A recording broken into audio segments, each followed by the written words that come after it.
Hello, everybody. Good morning, good afternoon, good evening, wherever you are in the world. I am Coach Paul, and this is Ola Prime's Market News Update. Breaking news tonight, you may have heard, as all three of the main inflation measures in Japan remained well above the 2% Bank of Japan target rate.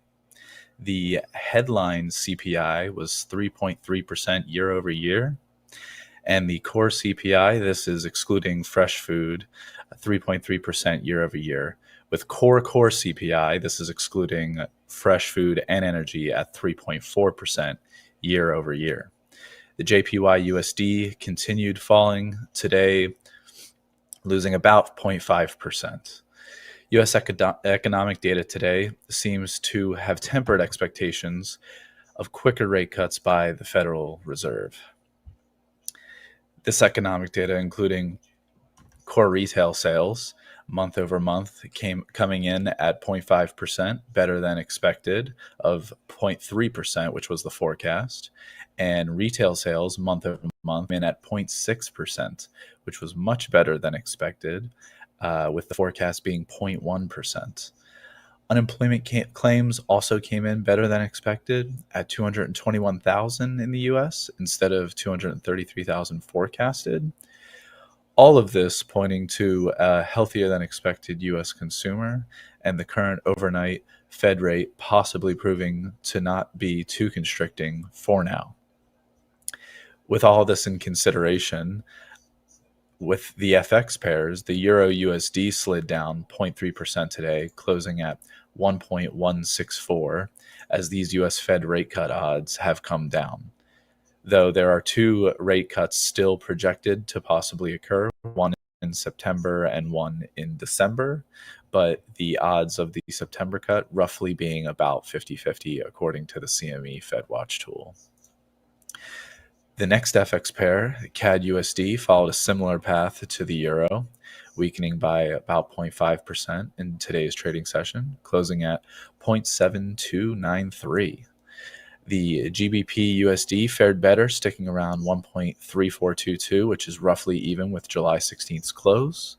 This happening despite recording more unemployment benefit seekers and an uptick in the unemployment this month from 4.6 to 4.7 in the UK. Last but not least for the FX pairs, the Swiss franc dropped about 0.5% against the US dollar, closing at 1.2521. Tomorrow at 10 a.m. U.S. Eastern Time, the traders will await the University of Michigan Consumer Sentiment Index data and the preliminary inflation expectations for July. Consumer sentiment is expected to slightly beat out last month's and is forecast to rise to 61.5 from 60.7. And to round out the news for the night, Bitcoin futures rallied back to a close of $120,000, $120,083, as the U.S. equity markets broke all-time highs today. Now, without further ado, it's time for our Quiet Markets live trading session with both myself and Coach Tiger. So let's jump on in and get to it.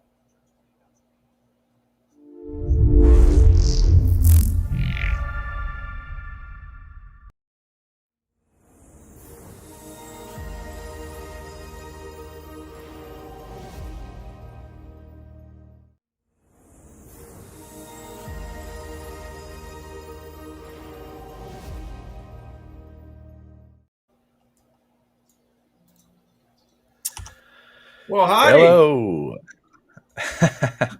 It's always doing, good Mr. to see Paul? your face. Good, man. I'm doing great. How are you? Oh, doing wonderful. Just thinking Awesome. about all the cool giveaways we did today. That was pretty fun, huh? All the funded It accounts was, and man. everything. Man, Yeah, made me that want to be was just a regular trader following the show.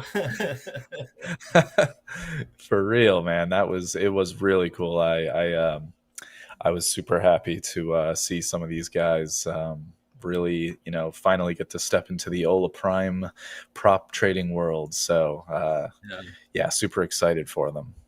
Yeah, you can tell it really made some of their days too with the comments afterwards. So yeah, it was pretty awesome to see. Get some inspiration, optimism going for some of them on that For front. sure, So for sure. yeah, now we had Yes, yes. we've had 8 to 10 inches of rain here in the Kansas City area uh, overnight. So we got a lot of flash flooding going on. The pond out front where I live got all flooded and the overflow. So Jeez. my girlfriend had an inch of water in her close to where her heater is. She lives in Kansas City. I live in Lenexa, about 10 minutes away. But yeah, we're all just trying to stay literally to keep our head above water right now Oh my here in the gosh, Kansas City man. region. Yeah, I guess it's remnants from all that storms they're having down in the Louisiana area. It just kind of like circled up and created a big vacuum. So we're getting some of it up here in Kansas. But yeah, I live in the fourth floor, so thankfully I don't have to worry about any flooding where I'm at. Yeah. Yeah. Well, yeah, I'm glad you're at least staying dry, but that's pretty crazy though. Like it's been storming here in Florida, but it always is storming here in Florida. It's different for you. Yeah, well, it That's rains every day more there, doesn't wild it? for At you. least some. Yeah, Yeah. yeah. Yeah. I remember going to Orlando. I drove down there in a Tahoe. I had like 5 people, 6 people. I was driving down there and leaving the. We went down there for a business conference, and yeah, just leaving town, I couldn't see anything. The rain was just going straight sideways, and I had to rely solely on my GPS in front of me. Couldn't see anything. I thought, wow, this is a lot of rain. But yeah, you're Yeah. used to it. Yeah. Yeah. Well, I mean, yeah, like you were like just with all of the crazy like flash flooding that has been occurring like over the last year between North Carolina and Tennessee and whatnot. It's kind of wild, man. It's all wild, but yeah. Yeah, you Um, probably engage in the hurricane parties, I bet, huh? yeah.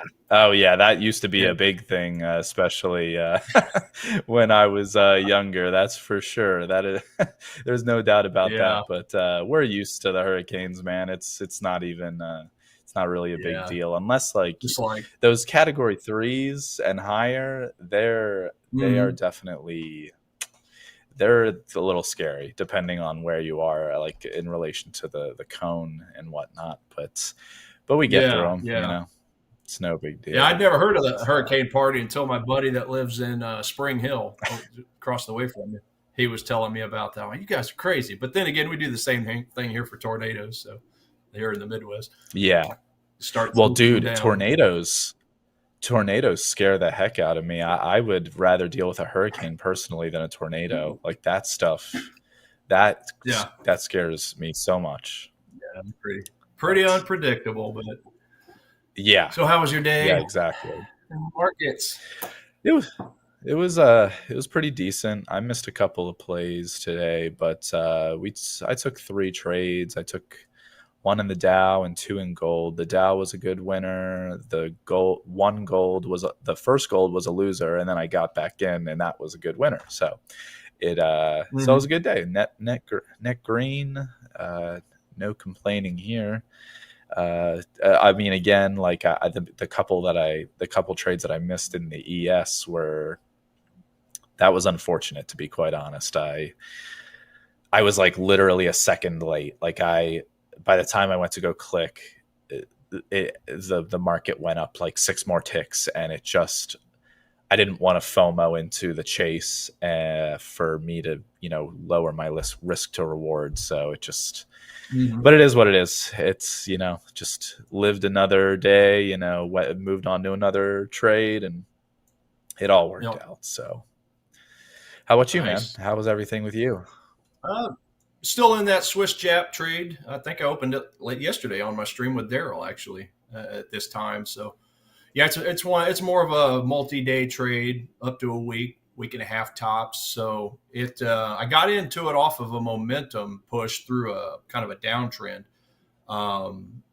because it had a pretty good spike, but then it turned around and curled downward into drawdown, but it's kind of curling back up. So I'm basically back to break even at the moment. All right. But again, it's more of a longer term trade. I got into that one because when I'm looking at my fundamentals, the Swiss Japanese yen, it's one of my top setups as far as, exceeding Mm. expectations on things like the MPMI, the CPI, the COT Yeah. data favored the Swiss franc. So over the Japanese yen, and not to mention the retail positioning. Everybody's net short as far as retail traders. So, as always, I like to observe the masses and do the opposite, kind of take that into account. So, but yeah, seasonality trend. I mean, it's all looking pretty good. It's giving me a score of I think a 7.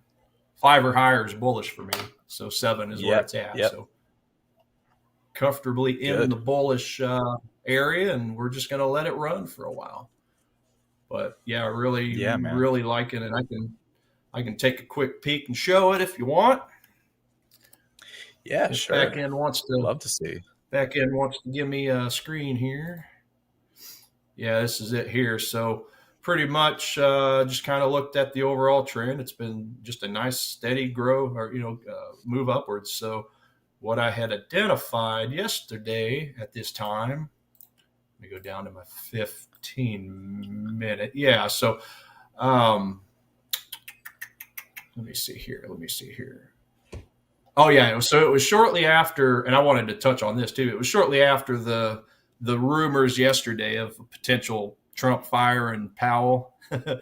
So obviously we had that mess, and then he said, "No, no, that's not what I want to do," and it kind of calmed down the markets. I'm actually going to show gold here in a second to show you kind of how it worked, kind of the reaction. It was kind of funny Ah, to see it on the chart, but yeah, I mean, I had taken this. Let me see, where did I start this one out? I think I started this one out at a 1 hour, was it? Yeah, basically buying off of this area down here. That was my original plan, was to buy down here in this area, but because all that craziness happened during the 10 a.m. Central time frame yesterday, I just let price action just balance, like calm down, just let it do its thing. So I stayed mhm. out of the trade until until the volume kind of calmed down, and I ended up taking a break of this area here. Let me go back down to a 15. Yeah, so there's the area or arrow rather where I got in. Just kind of a break of this area because, like I said, the volume finally had calmed down. There's where all the rumors started coming out. All this volume here calmed down. I looked at this as more of a momentum trade or a higher, uh, a swing high break. So I jumped into it, and I also knew that I had this smaller term demand zone on a 15-minute to bounce off of if it didn't continue. So sure enough, it did. Um, and yeah, it just kind of had a kind of slow decline there for most of the night and most of the day. But as of lately, the volume's Mhm. starting to pick up to the long side. So yeah, it's back to Yeah. break even at the moment, but yeah, we got a stop loss in below all this low stuff down here, and then I believe, yeah, I just kind of projected out as far as a take profit. Now, once I get to break even, I'm sorry, once I get to about a 1-to-1, so once I get price up in this area, then I'll bring my stop loss up to break even, cover a cup of coffee, and then we'll see how much more we can gain from there. But that's at an all-time high. So how do you really project something like that? I just kind of started with throwing a little bit of a trend line, kind of up in this area like this, and just Yeah. kind of projected Yeah. it. Well, so yeah, nothing too extravagant, just a little bit of market geometry, as Coach Richard says, right? So I just kind of projected it out, and that's where we're going to have it for now. So yeah, we're looking and trying to gain about 125, 150 pips or so. Again, more of a shorter term swing trade. So, but yeah, I just liked how it broke that little downtrend line that I had put, and right here. So yeah, we'll see how it Yeah. goes. But yeah, I wanted to show I wanted to show on gold kind of how that the rumor affected it yesterday. So let me just flip it Oh over man, here real I quick. I was actually, by the way, Tiger, I was in a micro gold trade when that news hit Yeah. yesterday, and I immediately got stopped out. Um, Yeah. and real quick before we continue to move on, or we move on to Yeah. this gold chart here, Robert in the comments is here, and also Silent Mind. Hey, Robert, longtime listener What's and going on, Robert? watcher. Yep. Uh, and he's like, he's like, I'm gonna be here forever. It was he took he took a little bit of a hit the earlier today and was telling us about it in his 25K account, and it looks like Yeah. he might have taken another little bit of a hit, um, but you're gonna be fine, man. Just just clear the brain, get back to it tomorrow, and just get a clean slate on the brain, and get the charts all cleared up and everything, and you'll be good. You're gonna be good, man. Yeah. And then also Silent Mind asking about if there's a giveaway in this live stream. There's no yeah, I don't believe so, but you never know, to be quite honest. So Ola Prime likes to spice things up sometimes. So but just keep an eye on all the live streams during the day as well, and we could be doing some more. So don't worry. Don't worry. I'm sure the opportunity will come at some point. Just keep an eye on all the streams Keep going an eye. forward. So Yeah, and yeah. don't worry about losses, Robert. Look, I took a loss earlier on a different brokerage account and didn't take my smile away, right? It's just one loss, one tiny loss. I keep my position size small, and if I've got issues when I have a loss, it's because I'm sized too high. So yeah, that was just one trade on one broker, but this other trade I got going on again, we're back to break even. So we'll see if that takes away that small loss, if you will. But no big deal, man. That's part of trading. You gotta pay to play, right? It's cost of doing business. Mm-hmm. That's kind of the way I see it. Um, but yeah, man, just to point out gold yesterday. So yeah, right in this area is where that rumor started coming out about, and this is gold, of course. So the rumor comes out Trump might potentially fire Jerome Powell. Well, what does gold thrive on? It thrives on chaos, right? Thrives on market chaos, political chaos, rumors, that kind of thing. So as soon as that was released, you could see gold just spiked like crazy. Well, gold does the Yeah. opposite typically of what the US dollar does, or stocks, right? So uh, when it got up to this area, that's about the same time that President Trump came out and said, "Oh no, I'm not firing. I don't plan to fire."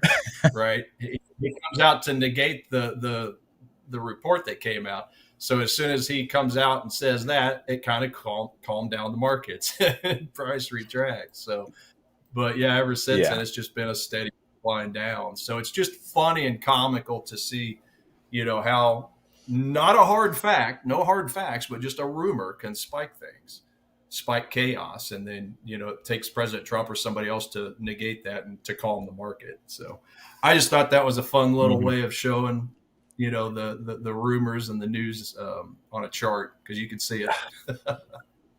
Yeah, Quite man, and comical, but and Coach Daryl had a put on a trade. Literally, he in the ES when all that happened. Like literally, the second he pushed buy, I'm not even kidding. It's like the second he pushed buy, the market like tanked 20 points or something. Like his stop loss yeah, couldn't even trigger because he got in literally as soon as it occurred, and then he just got out of the trade right away. But it was crazy. But we also have a poll here on the YouTube chat here. It's asking what usually hits your stop loss, and the four options being either news spikes, over trading, maybe you don't have a stop loss discipline of sorts, and or emotional entries. And honestly, if it's none of those, maybe there's something else that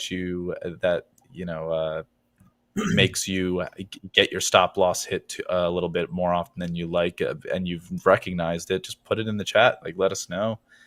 yeah. Let us I know. think I think, sometimes we can sometimes with trades, like for example, Tiger, you were just saying when you sometimes when you get in a trade and then you get your 1-to-1 reward and you'll move your stop up so that you cover a cup of coffee. It's kind of like a free-ish trade at that point. It probably Yeah. relieves the nerves a little bit, allows you to stay in the Yep. trade a little bit like longer, not worry about it as much. And I will say, for a longer term, because you trade on a longer term time frame than I do, when I'm intraday trading and doing that, I kind of do something similar, but instead of usually a 1-to-1, it's like a 1.5-to-1. So like when I get to Hmm. like 1.5-ish to two, even to 2-to-1, then I'll move it up to break a little bit above break even. And that's just Yep. because a lot of the time in the equity indices and stuff, um, it you just need some more room. Just more room is usually needed. You're probably getting in an area where there's stop hunts trying to be exploited and whatnot. So Right. yeah, I but just Yeah. There's no right or yeah, wrong way. I mean, sometimes I'll do 1.5, and sometimes I'll do 2-to-1. It really just kind of depends on market structure. It depends on if there's news out. If there's no news and we're just working on pure supply and demand for the day, then I may, wait for like a 2-to-1. So, yeah, there's a lot of variables. yeah, But if it's a crazy choppy market, chaotic, maybe the VIX is up, which it hasn't been up for quite a while, but some of those other variables that might potentially swing trade the other way irrationally, then yeah, that's when I'll definitely stay true to a 1-to-1. But no, if it's a fairly calm right, day, not a whole lot of news, pure supply and demand, I will go out to the 1.5 to 2-to-1 before touching it. But yeah, there's no right yeah, or wrong way. It's just really what everybody's comfort no. level is, kind of the way I see it.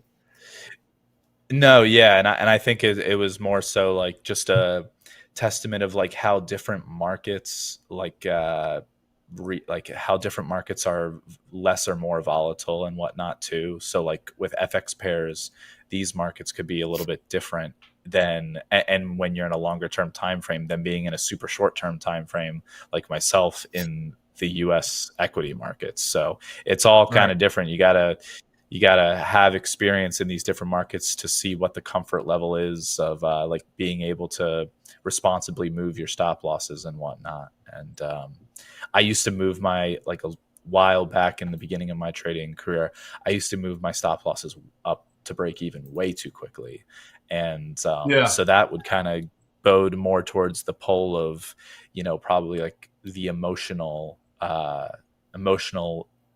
just emotionally moving them essentially because I was afraid to lose money back in the day, and I just wanted to be at least flat, or break even.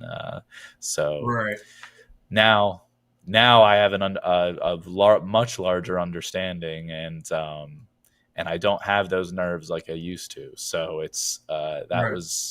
but that's a classic beginner kind of you know thing of being a little bit fearful when you're not very, let's say, just introduced to the markets too well. So Right. Yeah, but no, I was wanting to also just show real quick the indices yesterday. I mean, obviously, this is more of an inverse at gold. You guys can clearly see where the rumor came in. Just spiked down the S&P. There's the Nasdaq. There's the Dow 30. I mean, you know, it's just comical to see it play out over markets. But then down here, of course, is where he negated. Oh no, I don't plan on it. I don't plan on it. Just to see a market rally. So it sounds to me like Troy must have got in this area somewhere. Was he buying or was he yeah, I buying? think he Yeah, was buying for sure. I think he was right where your cursor is, like yeah. 10, yeah, 15 literally like right where central. your So cursor is. 11:15 your Yeah, time. Yep. Yep. That's exactly. that'll do it. That will do it right there. It's comical, Yeah, man. It really is. Um, it I was was. just taking a look at some of my alerts. Yeah, so just a quick fundamental overlook of what I'm looking at.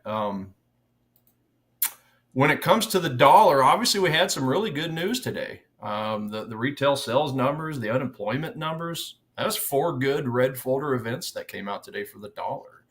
Um, when it comes Yeah. to adding that in with all the other reports that we follow, um, it still, for me personally, has the U.S. dollar in kind of a what I would call a neutral territory, meaning it looks like about 54% of the recent reports have exceeded expectations when we're talking surprises, right? So yeah, it's definitely helped. I mean, earlier in the week we had, of course, let me see here. Actually, last week the MBA mortgage report had come out and it was bearish for the dollar, so that was a little bit of a negative. And then other than that, yesterday we had, of course, the PPI number that came out that was soft. So obviously good for our pocketbooks, good for making taking loans, things like that, but bearish for the dollar. So and then of course today we had the good reports. So all in all, it's still kind of balanced out the overall impact on the dollar.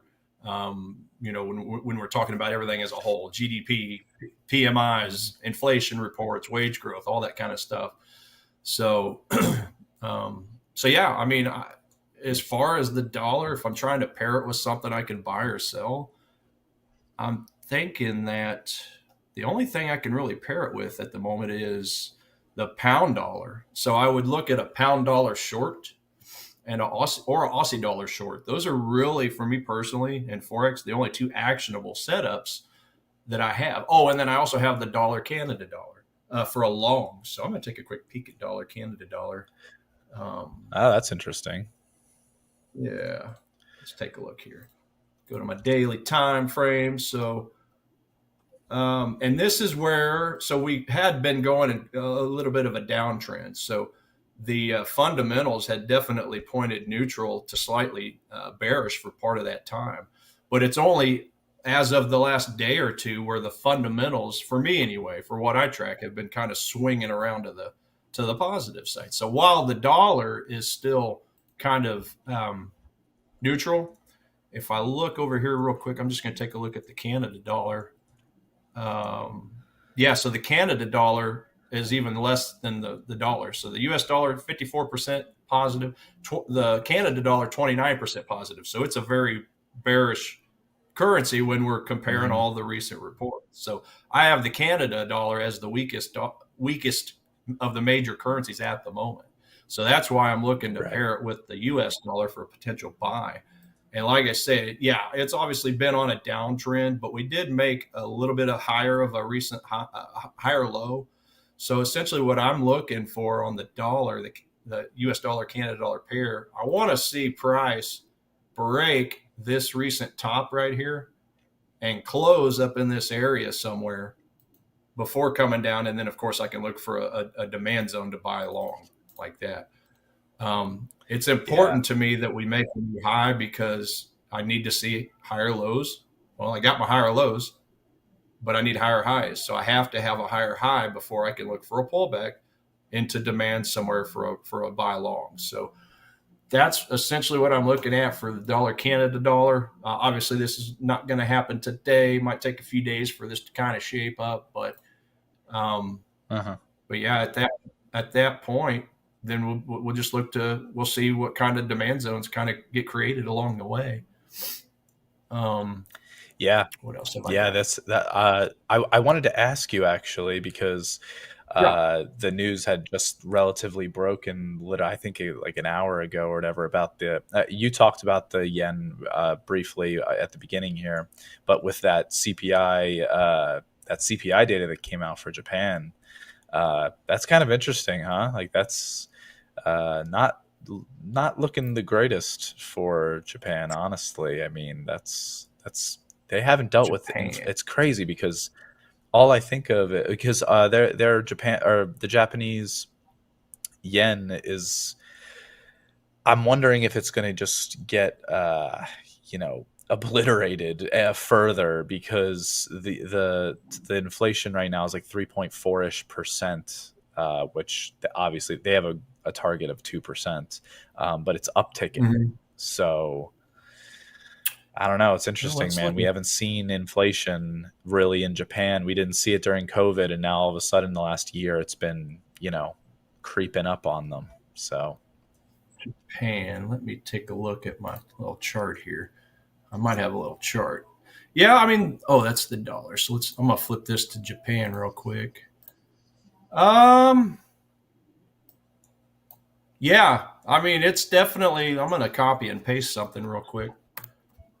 Just taking a look at Japan's inflation data. Let's do this.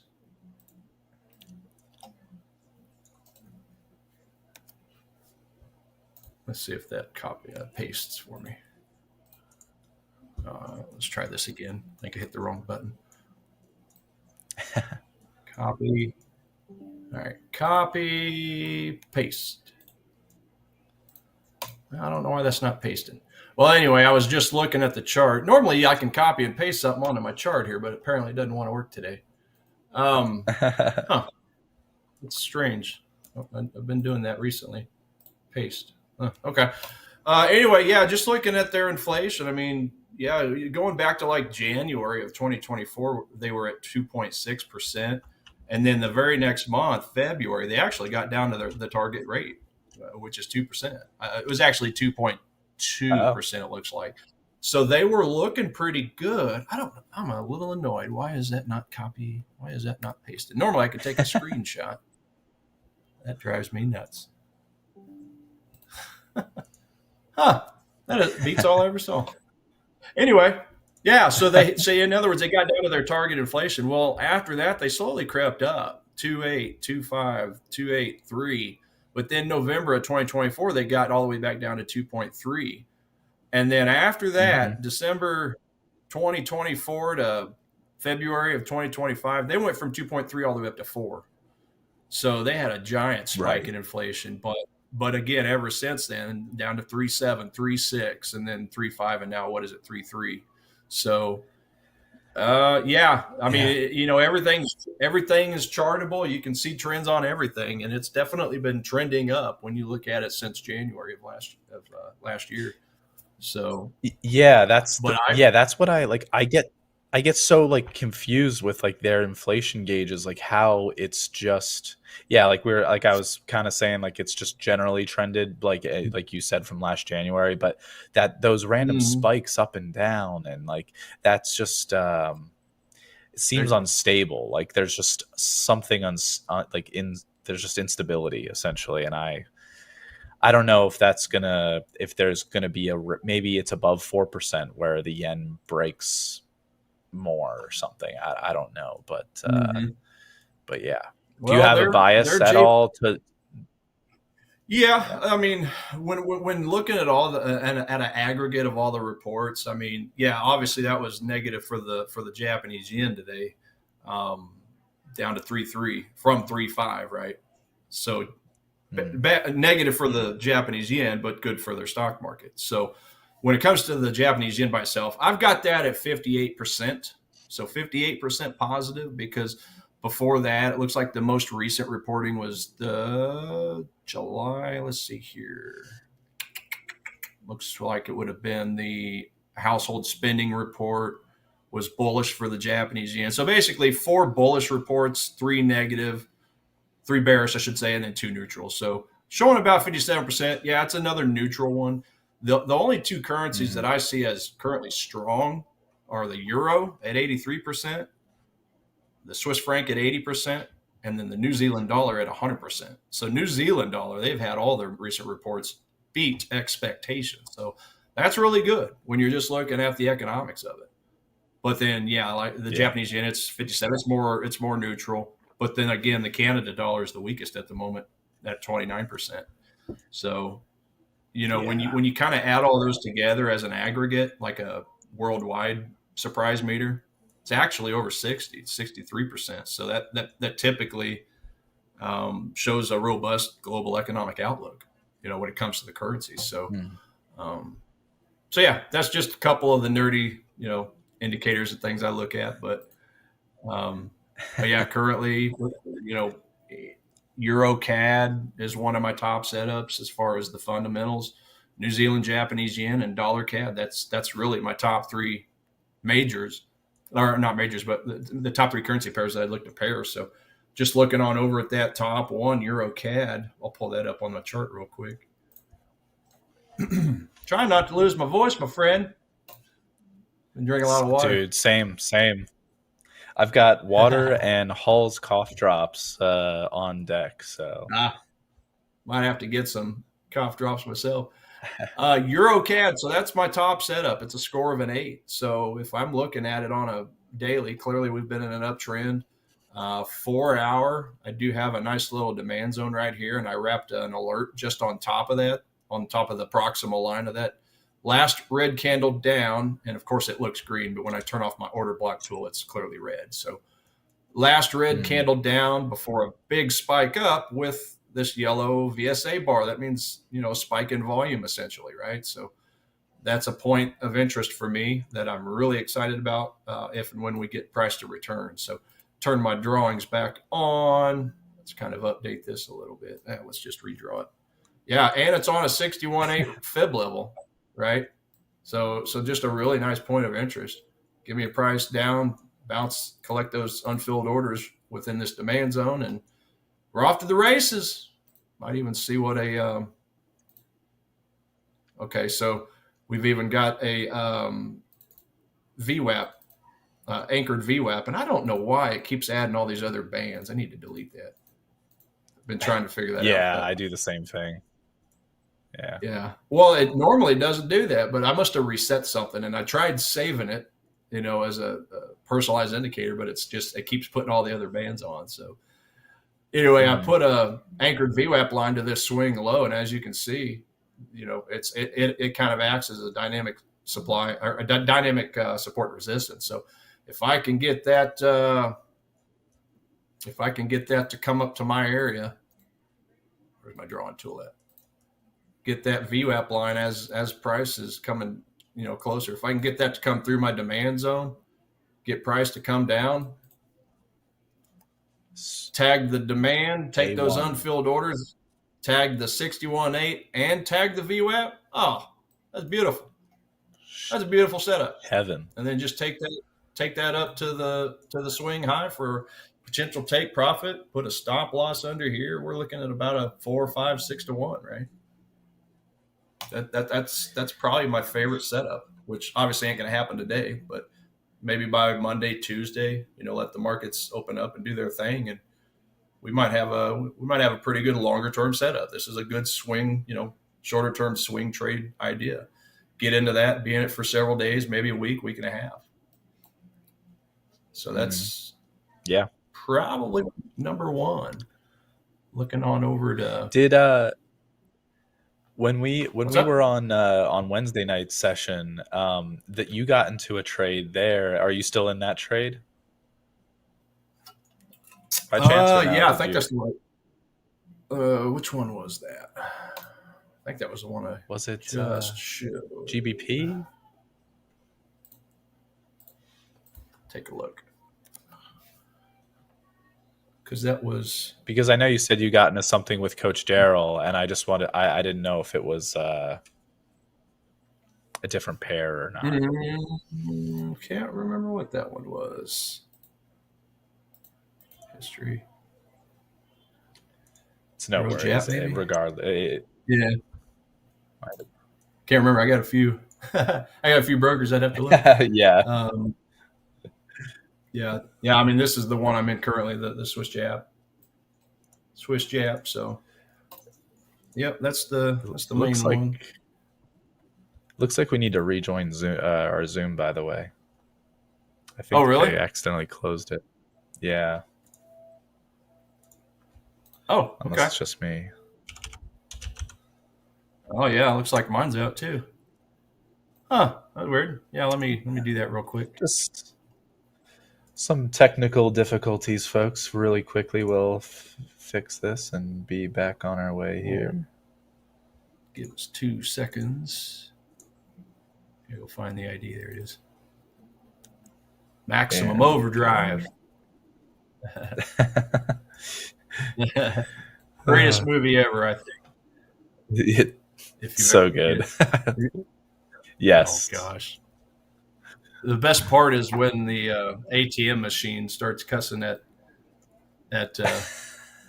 what's his name, and he's the producer, right, of the movie, I believe. Oh my gosh, he makes cameos in all of his movies. Yeah. Oh my Geez Louise, I'm forgetting. How am I forgetting his name? I see his face in my brain, but God. geez Louise, dude. Spielberg. Steven, I'm so was it Steven bad. Spielberg? Yes. Yeah. And it is him. Oh, okay. I couldn't remember if it was him or another one. Okay, so I should be back in. Or Okay. no, it's Stephen King, right? Could be. Yeah, that's right. Or It no? wasn't Spielberg. Like the I feel yeah, like it might be or Stephen I don't King. even know, honest. Yeah, I can't remember. I can't remember. All right, are we back? Oh, you're back in. I see. Okay. All right, back end. Are we good? We're good. Good. We can share charts again now. So Oh, okay. All right. Let me go back and awesome. do that. I think I'm still. Oh yeah. Oh yeah. I've already shared mine, so we should be good. Yeah. Okay. Okay. You Yeah, as can. soon as they're able to, we'll get it all back up and going. But the soda machine spitting the cans out, smacking the kids.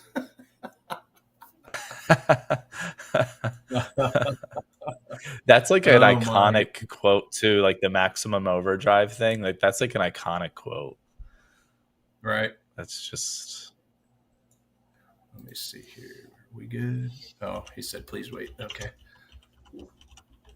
Yeah, as crazy as much rain as we've been getting, I've still got a bunch of dark, ugly clouds out. Like it's just been this way all week. It's crazy.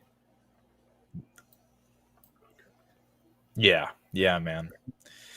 Uh I wait. I just dang it. I just remember. I just was thinking of it's not Stephen King or Steven Spielberg. It's no, You I don't still know. thinking Maybe about the I don't game? even know. I thought I had it. I thought I had it, but yeah, dude, the weather like funny enough like here we didn't get rain for like a month straight, and now for like the last like 2 months we've been getting just rain like just essentially every single day. But that's classic Florida. Like after 3 Yeah. p.m you just get rain for like 2 hours, but it's been way too much to be quite honest. Like my lawn is literally just like a A puddle. swamp. It's ridiculous.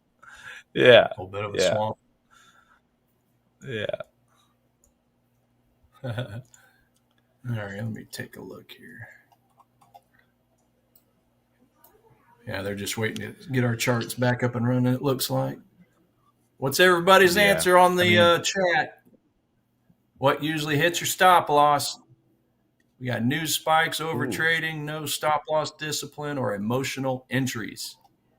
Let's see what we got here. look at that. It was very evenly split. I There was think like that a vote for everything. no. 20%, 20%, 20%, 40%. So the emotional entries took the cake on that one, which I'm not quite How do you see surprised to the be answers? honest. How are you seeing the Oh, I'm just answers? looking Is at it after the. you vote? Oh, it might be, Well, might be. well, what my answer would be? What usually hits your stop loss? Yeah, yeah. I think I it's will. that one. I Okay. will say the news spike Yep. thing doesn't real. It doesn't happen to me very often because number one, I don't trade during news events that are scheduled. But number two, the odds of you like being in a trade when a random headline comes about to stop you out, it's a little Mm-hmm. bit difficult. But yeah, for anybody that like is trading and they're in a maybe in a trade for a while and they don't realize that like a scheduled news event's coming up and then causes a spike to stop you out, I could see that being a thing. Like I think we've all done that at one point or another where you forget that 10 a.m. the consumer sentiment report is about to drop and you just weren't paying attention to the calendar or something. But Right. We're back on with the yeah. chart. All right. Whoop. I'm gonna just take a look. If unless you have anything to show Paul. I was just going to go take a look at some of the alerts I have set. No, let's do it. Let's do it. Yep. Okay. Yeah. So Euro Jap. This is another one that I've got on my alerts. Parabolic move up. Just been going up like crazy, and I just turned off my drawings for the moment just to keep it kind of clean. But yeah, if I go down to a 2-hour time frame, I do have this nice red candle down here before a big spike up. So I put an alert on that one. Get my volume back up here. Yeah, just a nice swing low, swing high point. Unfilled orders typically are in areas like this where we have the swing lows. The same is true at the top, swing highs, right? Whether it's an uptrend or downtrend, doesn't matter. There's typically unfilled orders. So, but yeah, as always, I like to see a big spike up, origin of a strong move up, and getting some volume coming out of that. So, let me see here. Let me turn actually my drawings back on here in a second. Yeah, so there we go. It's so nice having an order block tool to just kind of point out your zones. I mean, this is what I used to do manually for the first 10 years before I realized we had an algorithm to do it for us. So, but yeah, we do have another zone further down, but I'm more interested in this closer zone. Just give me a discount. I mean, all this area right here where we had this little swing low, it's a little bit choppier on the smaller time frame. And even if I find a zone in this area, we got one actually right here. It's just a little higher up on the curve. As always, I like to, picture the flag. I do this a lot. Put the Hungarian flag up. Swing low to swing high. Right? So here's our swing low. Here's our swing high. Buy when it comes down to the green, sell when it's in the red, right? So that's hilarious. If I'm looking in this immediate area, it's in the middle. It's in the white. So I don't diddle in the middle, right? Just look for those major swing lows and swing high points. Diddling in the middle, this is where everybody's getting chopped up. And clearly, obviously, the rumors yesterday didn't help things either. So it'd be interesting to see how many people lost their accounts just from a rumor and not any hard facts. Mm-hmm. It's pretty sad. But yeah, so I'm not interested in Euro Japanese yen unless we come all the way down to the swing low point. That's really what I'm looking at. Swiss Jap, yeah, that's the one. See, there's more VWAP where it's just adding all this crap I don't want on there. It just all of a sudden did that, even on VWAP lines I had set up. Like it just added everything in. I don't know what's going on, but this is what I like about VWAP. Okay, I put it on this swing low. It kind of goes through a little bit here, but it respects it and it ends up going up. And same thing is occurring now. So this one, another good entry would have been this zone down here within a zone. That's showing confluence. And I believe that was like a 15-minute demand zone. Let me look here. It was probably 10 or a 5, but either way, zone within a zone shows good confluence. Those tell me that those are pretty good points. So, but yeah, you can see that it didn't even care about that one. It cared about the overall 4-hour zone. So 4-hour demand zone here, spike up. Price came back down, tagged the VWAP, and collected unfilled orders along the way. And it's trying to make that move up. So, on something like this where I missed the initial higher time frame move. Oh, and not to mention the fact that it hit a former resistance point that became support.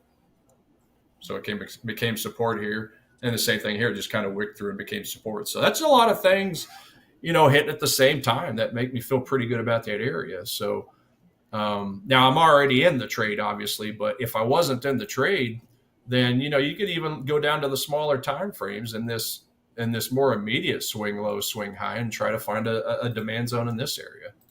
Let me see here. 1 hour. I haven't looked, but I don't know if we're going to have anything or not. Yeah, I wouldn't care about anything in this area because, as you can tell, the volume was very, very low. That's obviously during the changeover period from Thursday to basically the Wednesday, Thursday to Thursday, Friday, changeover. So just not a lot of volume. I wouldn't be interested in buying any demand, even if there wasn't a demand zone in that area, which I don't even see one. So yeah, so that's Yeah. one thing that will negate it. The supply and demand zone for me is if there's no volume or very low volume Mhm. compared to the previous candle. So, um, but yeah, I mean, look, when that happens, I would still be interested if price can go, break the lows of all this junk here, come down. If it still tags this zone, I might still have an opportunity to get in. But right now, what it's doing is contracting sideways. So these little orange boxes that you see, these are my master pattern indicator. That's the contraction boxes. So throughout the rumor yesterday and all that, it's just one giant contraction sideways. When we look at it, obviously on a higher time frame, you don't see it on the daily, but you start to see it on the 4 hour. So orange boxes. So what happens with this is, typically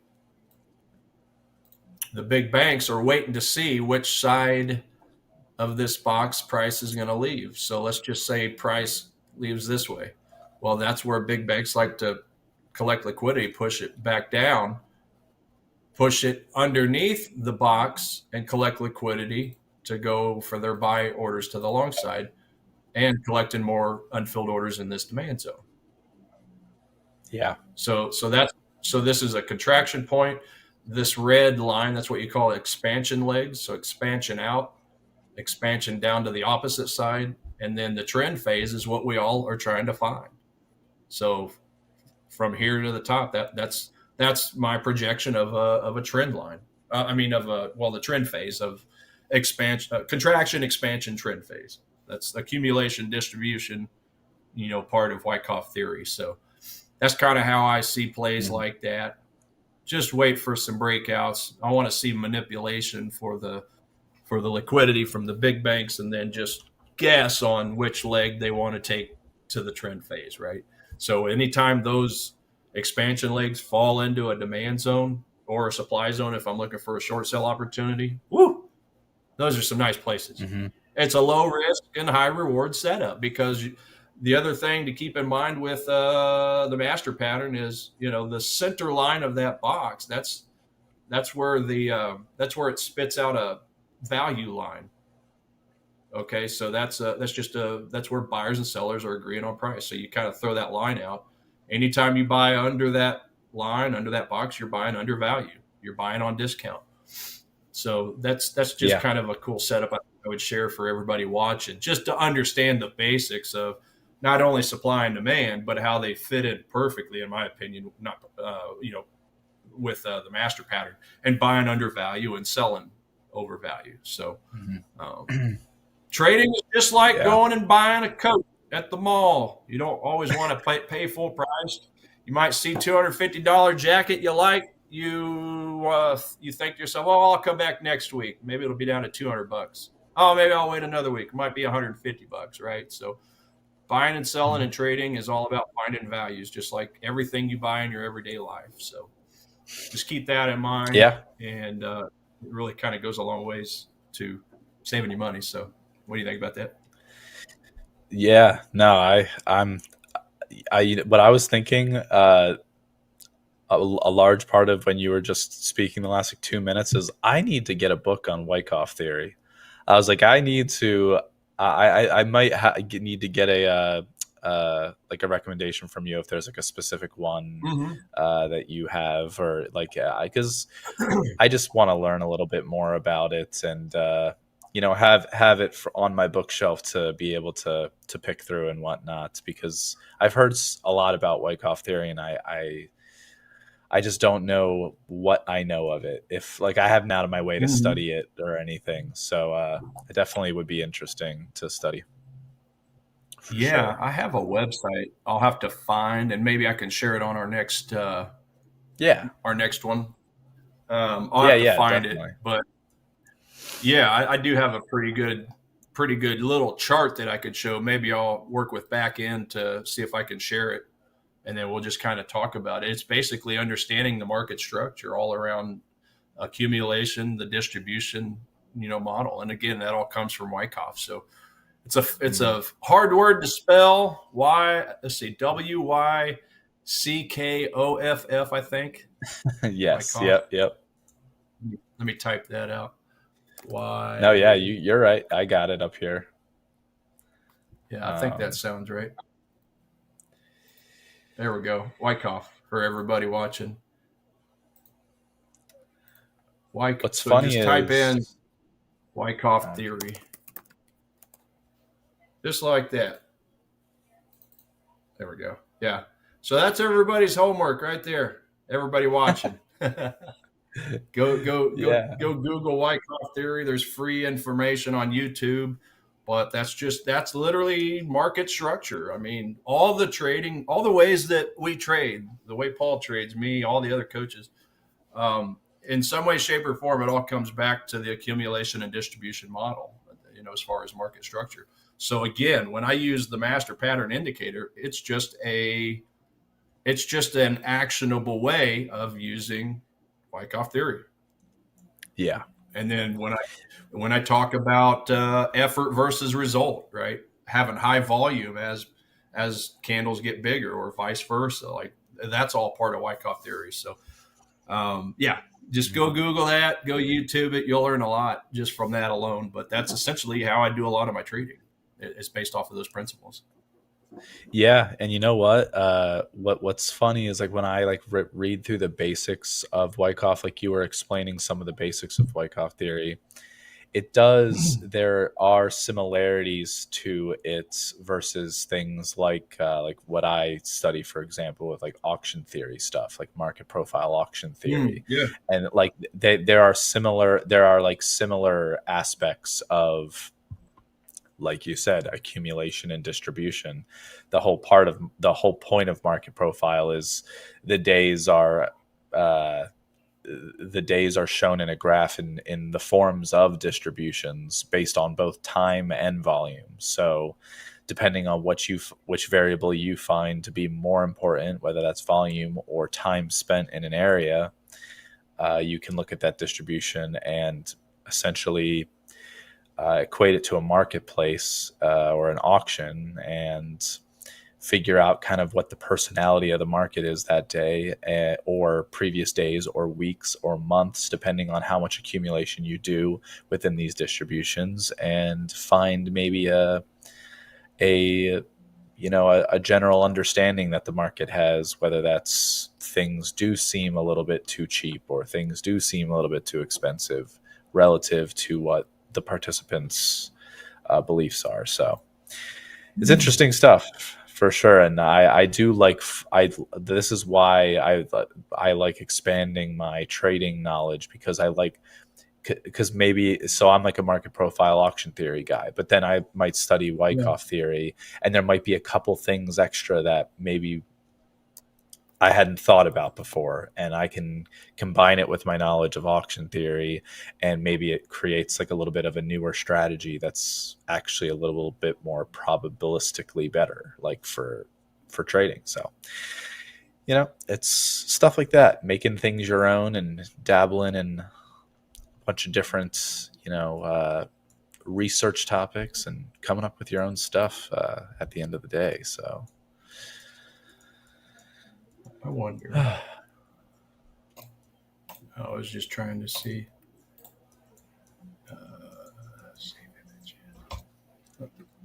I was trying to.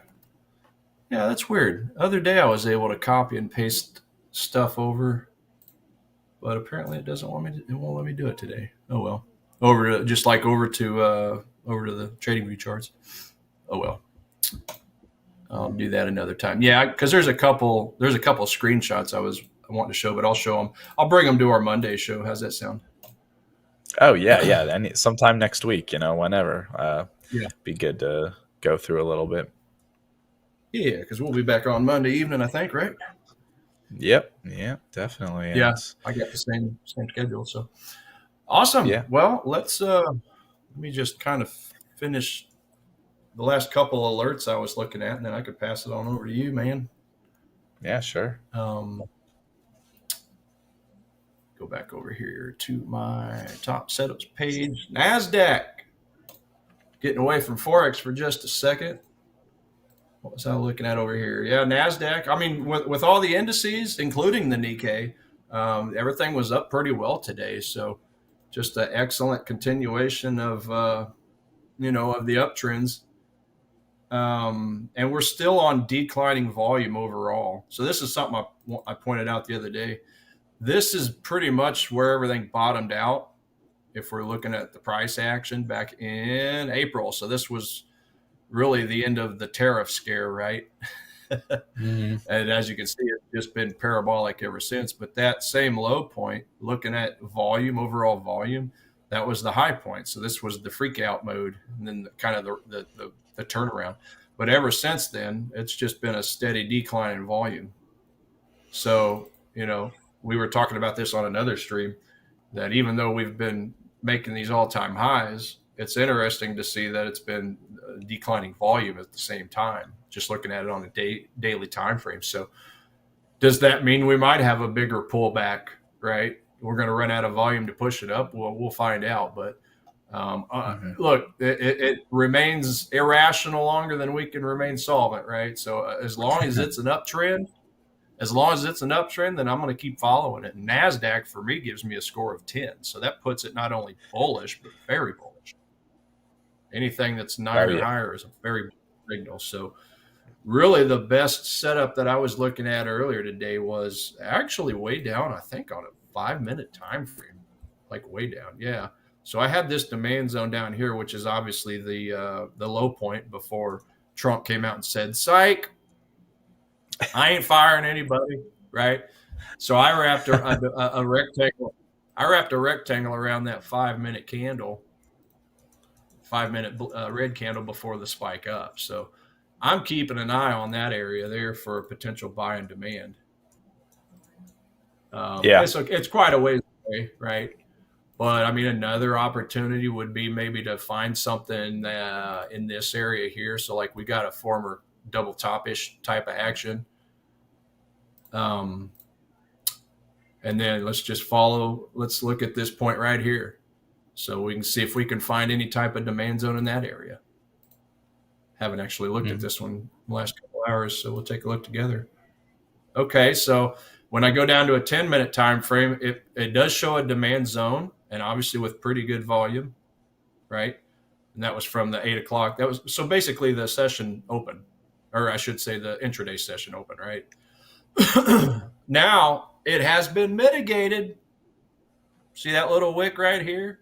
So we did have a little bit of a wick right there that kind of makes me a little hesitant about wanting to use it right there. Just barely wicked in on a 10-minute, but hey, go down to 5-minute. 5-minute. Okay, so that wick that pretty much mitigated this 10-minute candle, because see that candle right there would have been the 10-minute demand zone. Well, that candle coming out on a 5-minute created another demand zone. So supply and demand zones, they just constantly create themselves wherever they may go.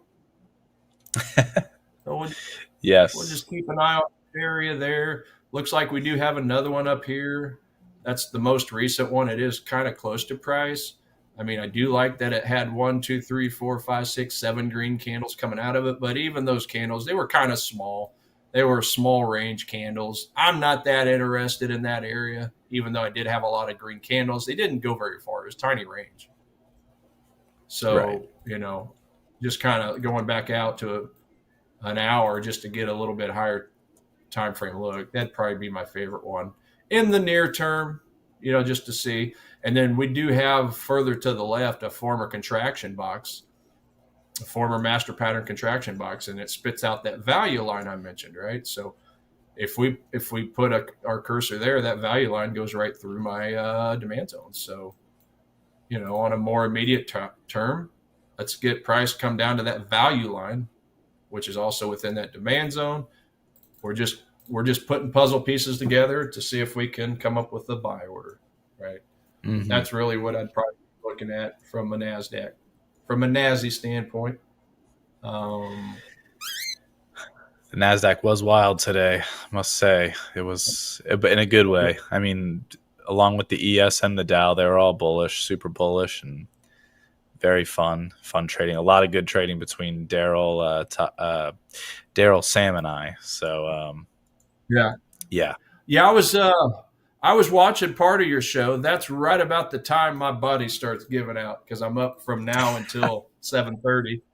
My 7:30 stream ends. So I usually try to watch a little bit of you guys' show until I'm like, I'm out. My body's yeah, got to get. no, I got to get. But yeah, it was a pretty good show. Um, yeah. did you have anything to share at the moment, man? I'm hogging up the space. I'm Um, sorry. I know, no, you're okay. I was actually trying to adjust my charts to add some volume bars because I accidentally I didn't mean to take them off, but clicked the button that I didn't mean to click, and of course, things got all wonky, but it's fine. I don't need the volume bar per se for this chart specifically. I have my other volume. I have my other charts on my other software up, so um, I could show my chart real quick. I could just show the Okay. Nasdaq and whatnot. I'll share. Sounds good. Might have a pound Swiss short sell opportunity at some point, but it might not be on our stream. Might be overnight. Right up in here.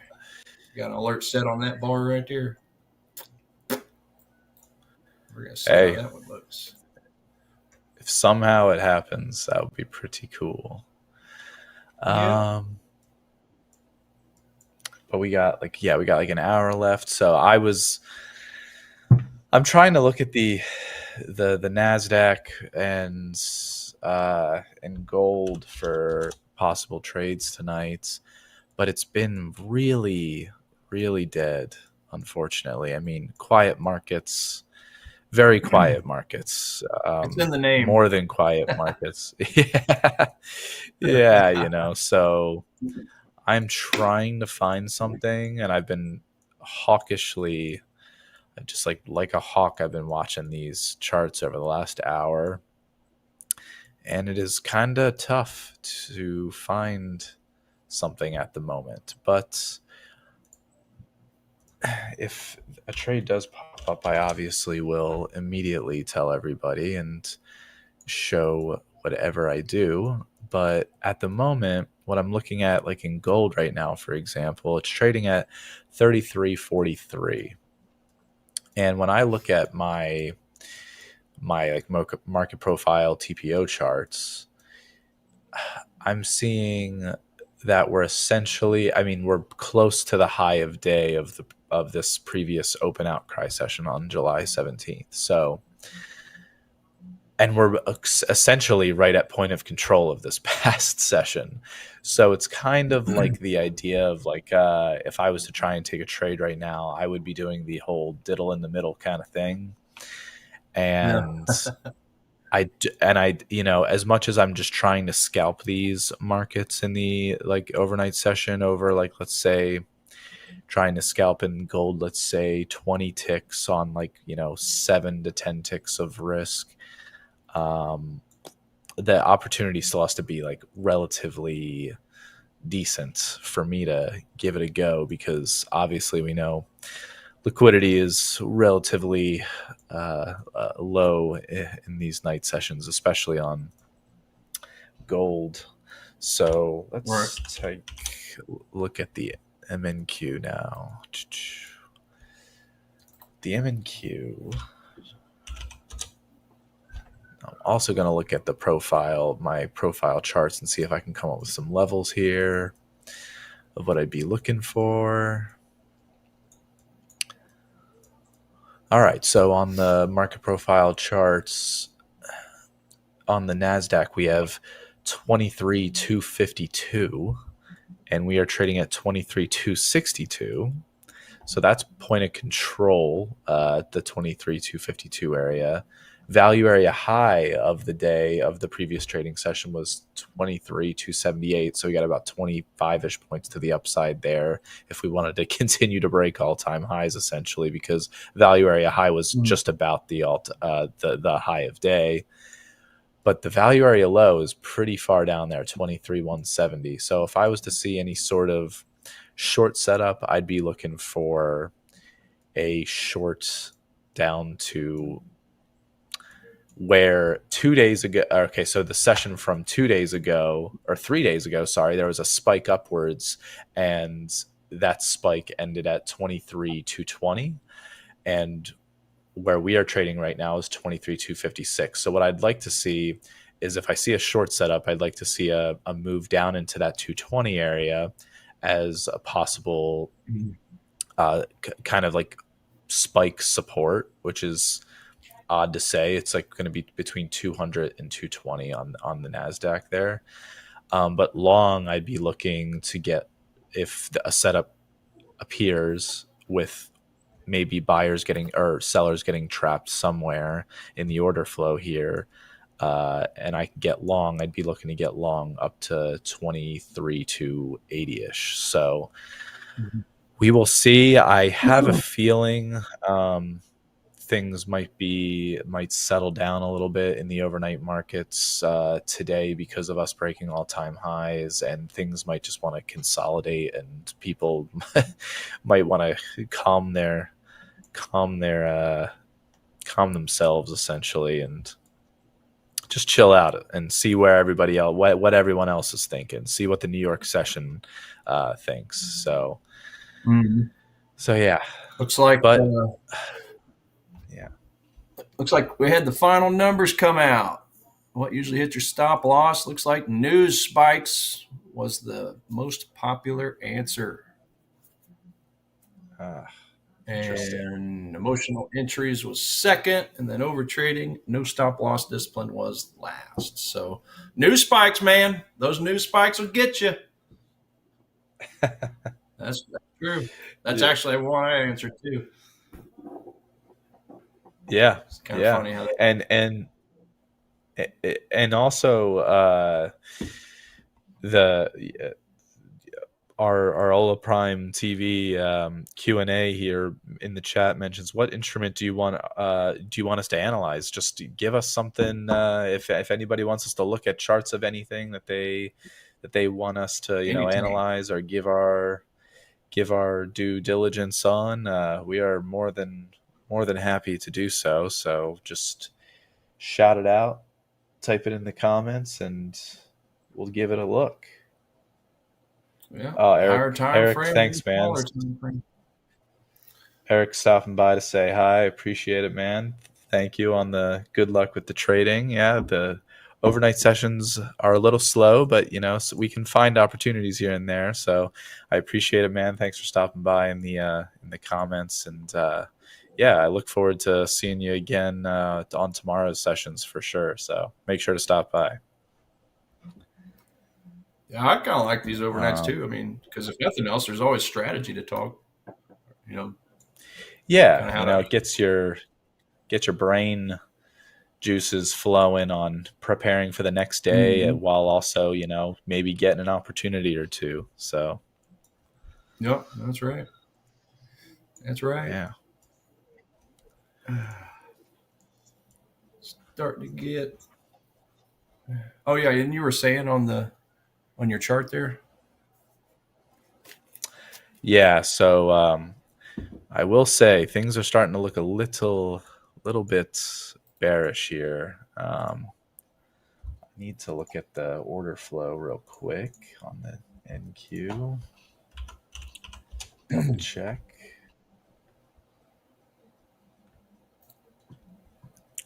We are kind of double bottoming here on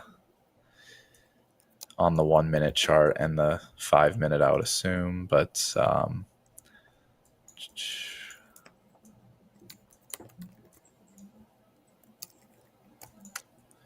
where was our close?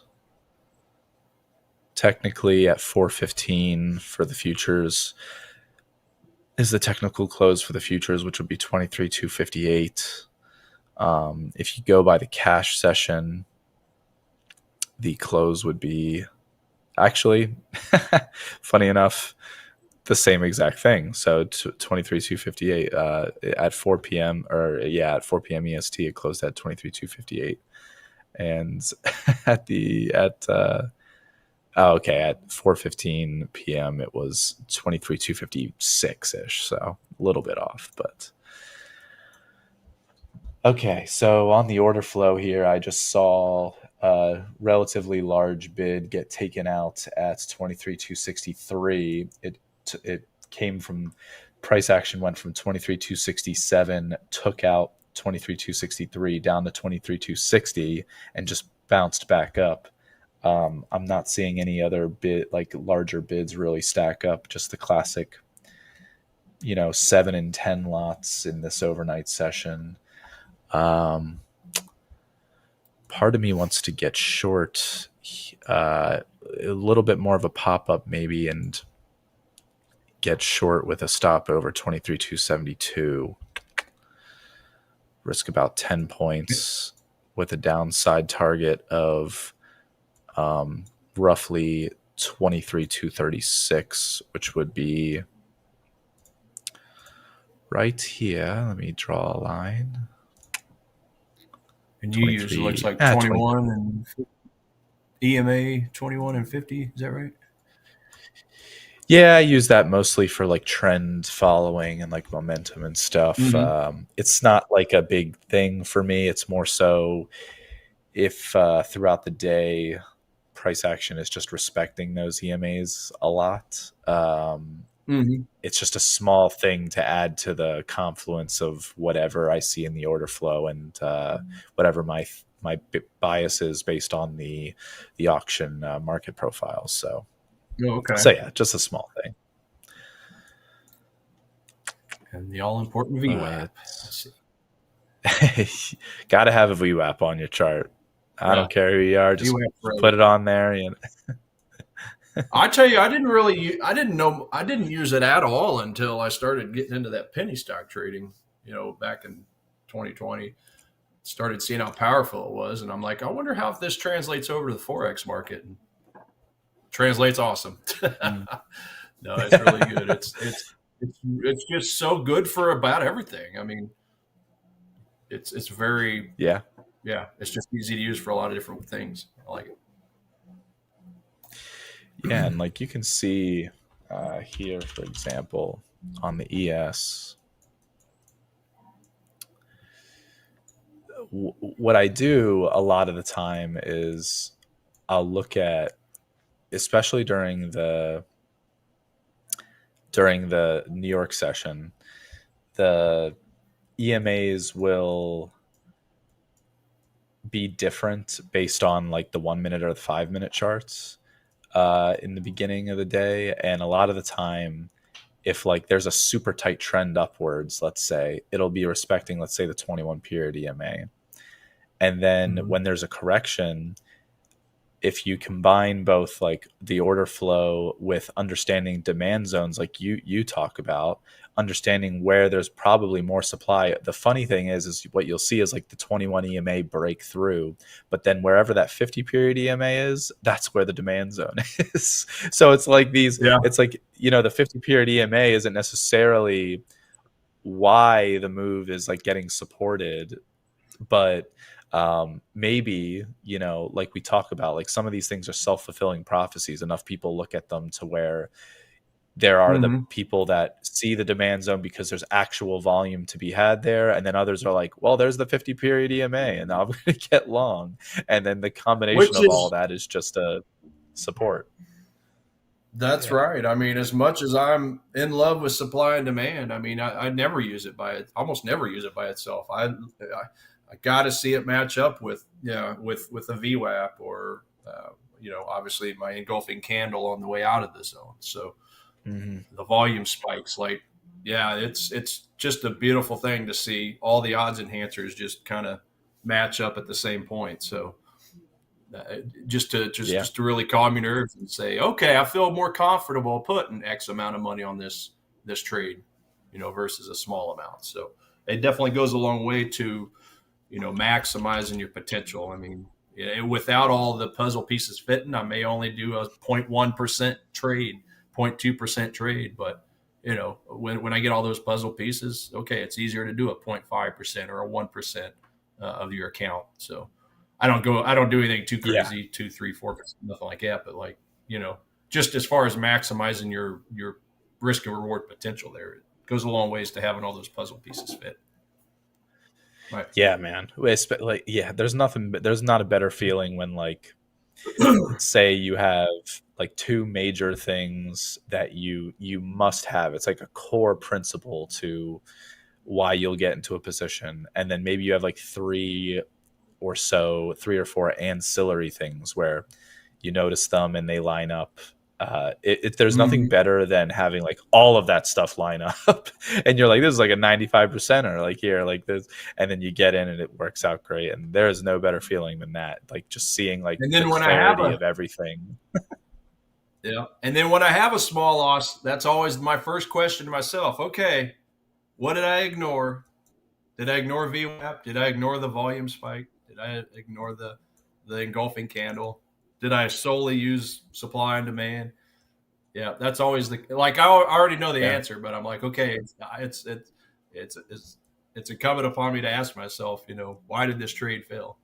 And if you Hmm. put all the puzzle pieces together and it still failed, like the Swiss Jap trade I had last night on my other broker. I looked at it from a different point of view. Yeah, it was a loss, but all my puzzle pieces fit. And sometimes the markets just do what the markets want to do. They don't care about my supply and demand zones. They don't care about your point of control. They don't care about what the president says. It's just the markets are going to do what the markets are going to do. So the idea is not to be Hmm. perfect. It's just to have a decent strategy so that you can win more than you lose. Yeah. Yeah.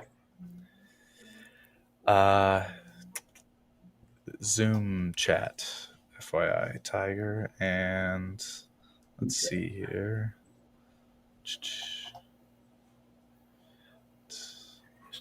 Oh, okay. Yeah, I gotta confirm that trade. Swiss Jap.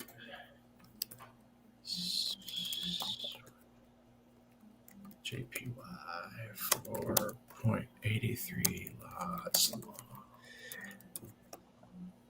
And any comments that, and by the way, everybody, like any comments that you have on like any questions in relation to like the expertise with like the coaches and whatnot, we will cover a lot of those questions. We actually have a segment on it's called Ask the Experts, and it happens every day at, I believe it is 1 p.m. Eastern time, I believe, or 1:30 p.m. I'll double check that, but yeah, we It's have a dedicated session for that.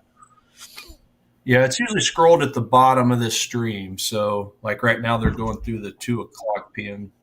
sessions. But yeah, I think you're right. I think it's around that time. Quiet Yeah, markets. Yeah. So right there, it's showing ours. a Yeah, great that's session. Coach Daryl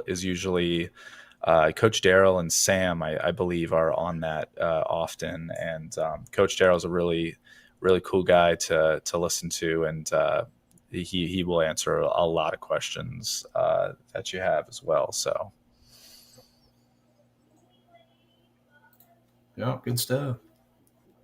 And we'll yeah, get quicker and more efficient as we navigate, get our all of our streams rolling. It's been pretty exciting week, yeah. huh? It's been a great, this week's flown by for me. It's It really really flown has. by. It's It's been like great. Net like green for me so far this week, so can't complain. yeah, yeah, and I'll be getting into some more trades next week. This week for me has been all about getting used to the sleep schedule. But like, yeah, look, I mean, I'm done it. I'll be finished with my stream in the morning at 7:30, and that's when my weekend starts. That's so That's funny, man. Like it's crazy. yeah. I was just Do looking you by here. chance sleep upside down on the ceiling of your room like a bat because of your new night schedule now? You hang from the ceiling and just sleep because now all your awake hours are between like essentially 8 p.m. and 7 a or 8 I a.m. feel like it. Well, today was the first day I actually felt like a night owl because I mean I slept. I laid down at like 9:30 or 10 o'clock this morning. I think it was. Yeah, like literally, like I said during you guys' stream, and yeah, I finally got up about 4:30. I think it was, and I could tell. I was Mhm. like, okay, that actually felt natural. Like the previous couple of days didn't feel natural, but now it does. So I'm there. So yeah, I'll probably be hanging from the ceiling soon. That's probably right. Tigers don't hang Have a from good drive. ceilings, though. I'll find a Yeah, den. exactly. That's too good, man. And by the way, I've never said it, but like, uh, yeah, your name Tiger is just like that's an awesome name. I mean, to share the name well, Tiger my with the legendary Tiger Woods too. Shoot, man. well, his name's Eldrick. Oh His real yeah, name. you're right. Yeah, Yeah, yeah. Mine's on my birth certificate. Big difference. yeah, exactly. That's even cooler. Yeah. But quick story on that. So my father, his name is Tony. Was Tony, and so he grew up his whole life being called Tony the Tiger, That's and insane. so that was pretty much his nickname. Yeah, Tony Berry. So Tony the Tiger growing up, and he had a first wife and he had a couple sons with her, and he wanted to name one of them Tiger, but his wife at the time said, "Heck no, not doing that. We're not letting you do that." And so then, yeah, they ended up parting ways, and he met my mother, and they got together. And obviously, I was the first child, and she was like, "That's fine. I don't care. Sounds good to me." So I had the cool mother to agree to it. But That really yeah, is it's so one of those. cool. It really took a while to grow into it because I was little, I guess, bashful, you could say, growing up as a kid. But then I finally figured out, oh yeah, this is actually a cool thing. So owned it now. I love it. Life ain't easy for a boy Definitely. named Sue growing up, but I like it now. Good conversation starter. Oh yeah, it's the easiest. You have the easiest conversation starter of all time. Are you kidding me? That's right. It's so great, man. That's right. When I was looking at non-currencies, um, looking at some of these other bullish items I have on my algorithm. So the Dow, the Nikkei, the DAX in Germany, S&P, and the Nasdaq, they're all giving me bullish ratings right now, bullish signals. The Yeah. DAX in Germany, man, they have been going crazy for a while. Were you still showing a chart? I was just looking through things. I Yeah, didn't okay. realize that. No, it's you can share your chart because I was just looking at gold and funny enough, over the last like 10 minutes, gold just for some reason spiked up like $7. Hmm. So Wow.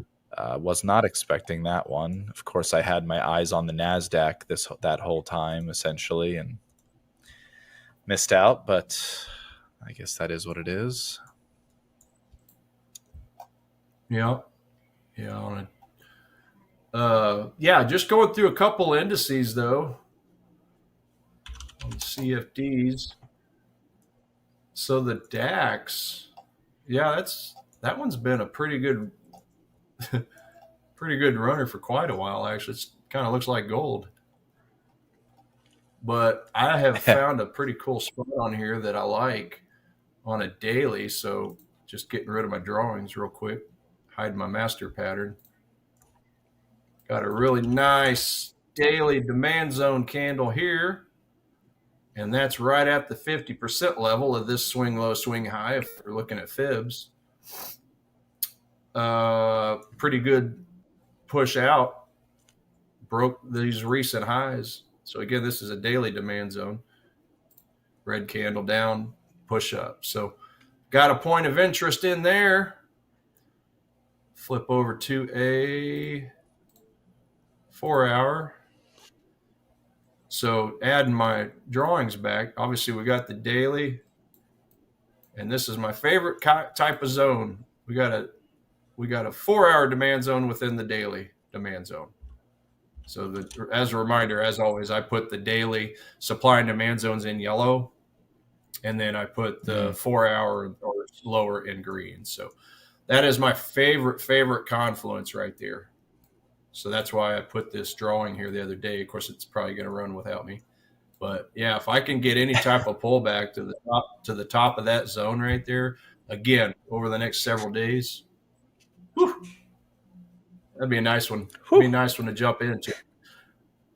That's right. Because yeah, again, DAX has given me an overall score of a 6. Great seasonality score, great trend. The GDP report for Germany and the manufacturer PMI, they've all been positive for the DAX. CPI year over year has been positive. The unemployment rate's been positive.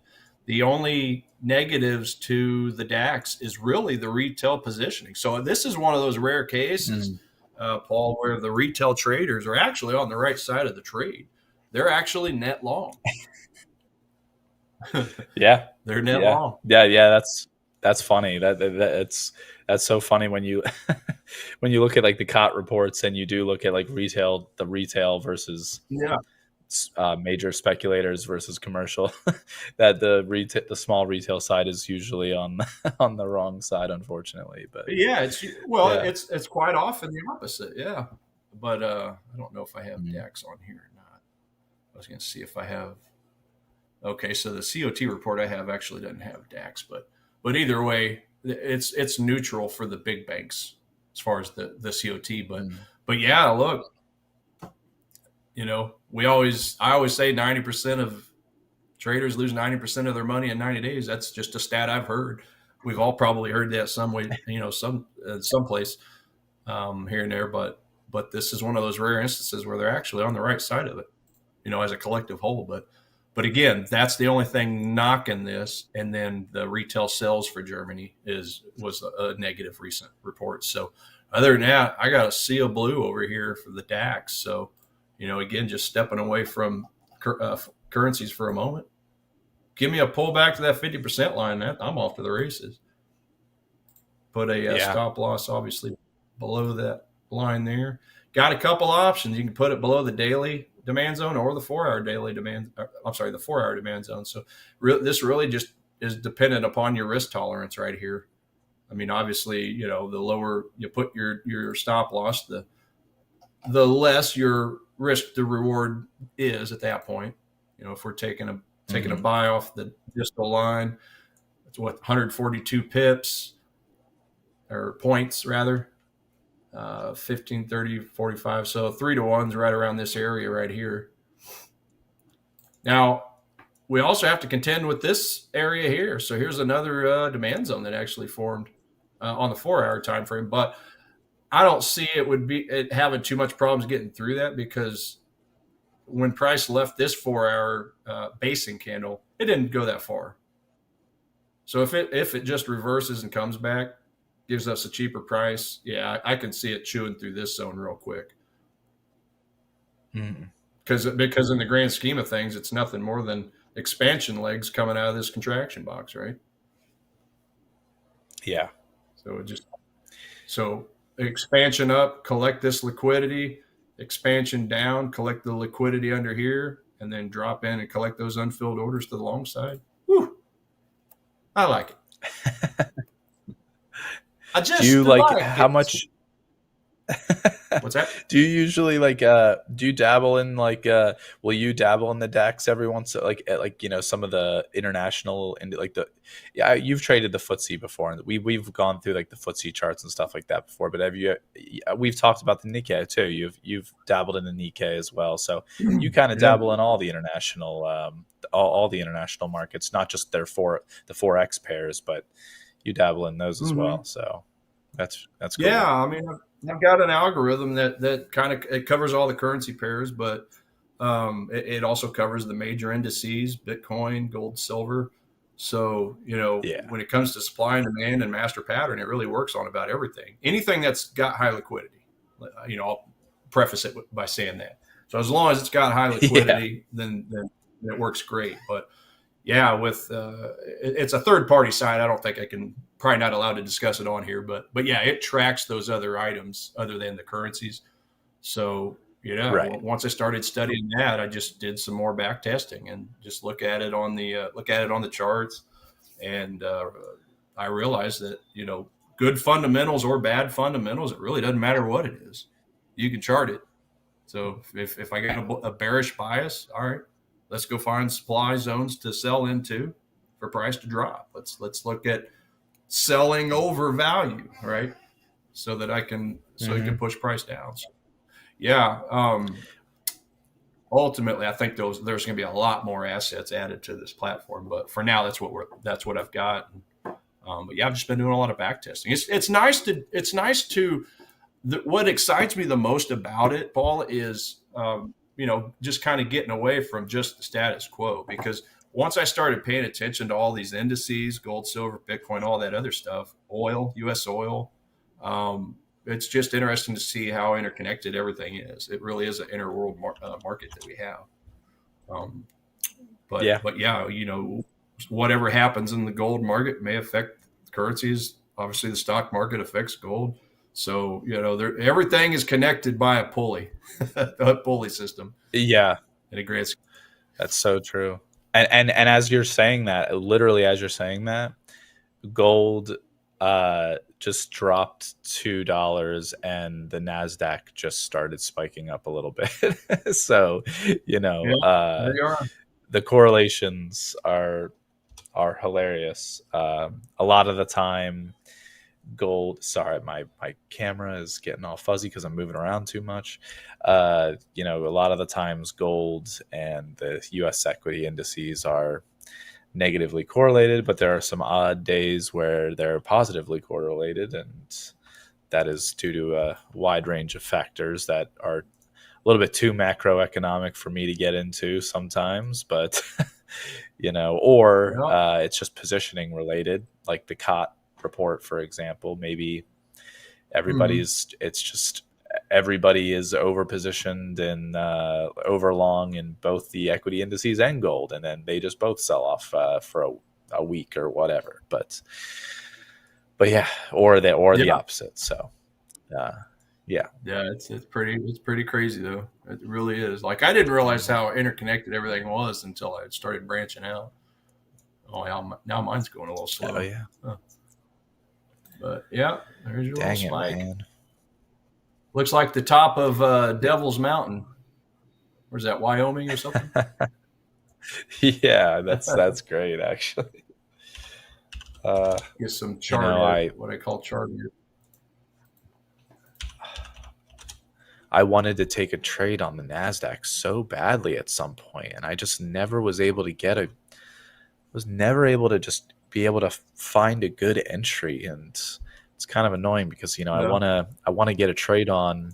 I want to be able to get a trade on at night for our viewers, and there is opportunity. It's just sometimes it's difficult to get the right price for the trade you're looking for, and you don't have much time to execute either. It's within a few minutes or so. So Mm-hmm. yeah. What we got in the chat over here? Nothing at the moment. Yeah, if you find something, man, just let me know. Flip on over. Flip on over. Definitely will. Let me. Dollar Swiss. So this is one I Um, was trying to there. figure out a short sale opportunity yesterday, but yeah, let's see here, Thursday. Yeah, I kind of avoided all this nonsense. Yeah, I was looking at this morning. We had a 30-minute supply zone on dollar Swiss. Obviously, this was a result of the rumor yesterday, um, before the Trump correction. Um, Mhm. And I believe I was looking at this. Yeah, I was looking at this during the morning stream, but I didn't really get. Let me see. Where would my. So I had a trigger candle right here on the 15-minute. Where'd my volume go? A little bit of volume, but that was during my little short window of time where I was sleeping. So the trade had kind of. Yeah, okay. So now I see what happened. So I was asleep, so I missed that setup. Well, look, I'm glad I did because when I I put a trend line from this little swing low to this point here. So basically during the stream, I was looking to potentially sell if I got a break below. Well, before it broke low, it actually pierced through the rest of that zone. So where I would potentially have had a stop loss, it would have gotten hit. So that kept me safe. So taking a nap actually kept me safe because I did have a trigger candle there and all, but I had missed that initial trade. But this is where it's important to not just you know jump into a trade because of FOMO, right? Oh well, I still Right. like the trade at the time. If I short sell here, I still got all this potential profit down to this swing low, which was what I was looking at targeting. But so yeah, I thought to myself, and this was hard. I was really considering getting into a short in this area, but I thought, okay, let's regroup. Let's see this recent uptrend line, and let's see if we can get a break of that. And I even drew it out. Yeah, right here's where I drew it out. Let's get a break. Let's get a retest, and then we'll see we'll see how our RSI is doing at that point before considering a trade. But yeah, before all that panned out, that green candle right there spiked all the way through at 7:30. And that was the other reason because I knew we had we had the U.S. data come out. Well, it was positive for the dollar, which means it should go up. So when that Mm-hmm. happened, it spiked all the way up. So that told me right there, okay, let's ixnay that trade altogether. So there's no trade. So it's just kind of funny how Yeah. things work out and how regrouping can save you if you're doing it. If you're doing it right. Just avoiding FOMO. I used to get in those trades all the time. I'd be like, oh shoot, price hit my supply or demand zone. It's already started moving. I'm going to get in, but Yeah, yeah, no, I completely get that too, man. Like it's hard to fight off. You have to like that's just a skill learned over time to fight off the FOMO sometimes, and that just it's still takes, tough. you know, 12 years in, it's still yeah, tough, but I fought that one yep. and won. And I did just get in a long of the MNQ, so I Nice. shared my screen. I'm gonna sit in Oh it yeah, go ahead, share. for the next 25 minutes or so until the session ends.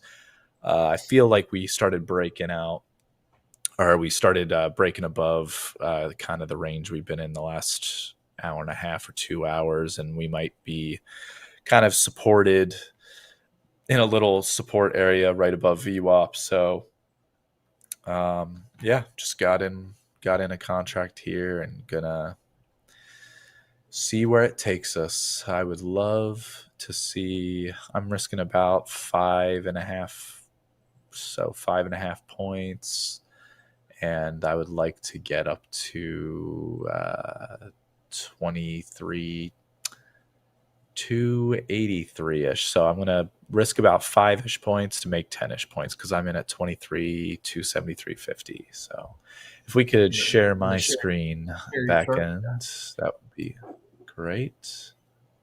Oh, there we go. There you are. Sweet. Cool. All right. Get that push. Get the push. And I would like to get, if I wanted to, it would be nice for it to just come back down here a little bit into like the 23 271 area so I could get long another contract. But it might Yeah. not give me that opportunity, honestly.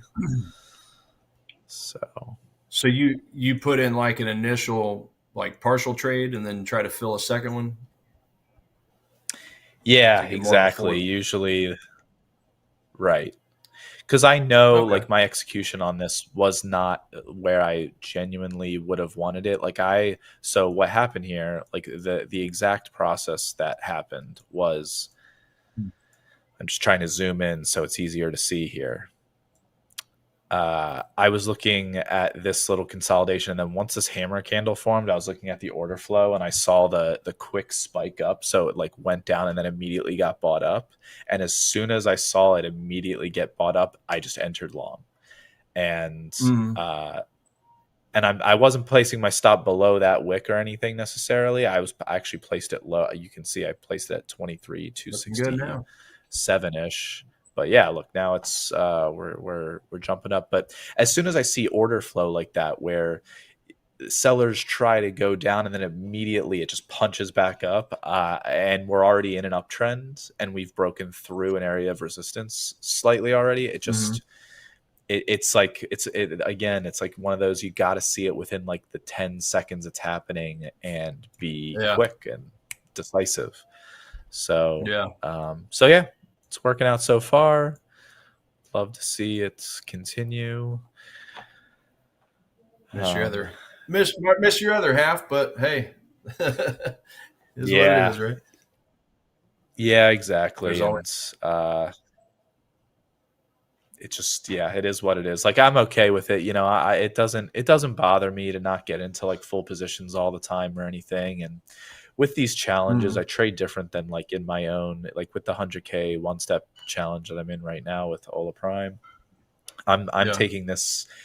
I trade differently in this than I would in terms of position Yeah. size than in my own personal account. So uh, I am more of the consistency and slow and steady kind of wins the race kind of mindset with challenges like this. So look at that. Mm-hmm. Come on, keep it going. Yeah. Looking good.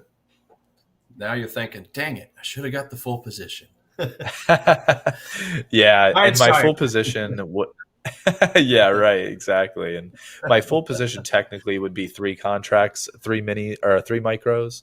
That's what I Mm-hmm. consider my full position in this challenge, at least until because the loss, your max loss in a 100K challenge is $3,000 because it's 3% of your initial balance, and your target is 6% profit. So um, until I would get to like, let's say 3% of the profit, like so halfway to the 6% profit target, I would maybe increase that position a little bit by like maybe four. Now it'd be four micros instead of three or something to, you Yeah. know, I got you. so I have a little bit of room, a little bit more room to play with because now I'm not playing with around $3,000. I'm playing around 4,500. So, but yeah. Yeah. Yeah. I made the joke with Troy, I believe it was, on one of the morning sessions we had a few weeks ago. Because I was asking, because I remember when I was in my Forex classes, like they just started talking a little bit about some of the other trading styles, like obviously futures trading came up, and they were talking about. I wanted to ask you about this. Uh, if you make a mistake, you can potentially have pallets. Well, like if you're trading orange juice, have pallets of orange juice show up at your house. Hey man, it's like literally physical delivery is a thing with some of the commodities. So yeah, yeah, dude. I Oh my was, and god! funny enough, Tiger. I don't think you know this about me, but my previous profession was in the orange juice business, commodity trading, by the way.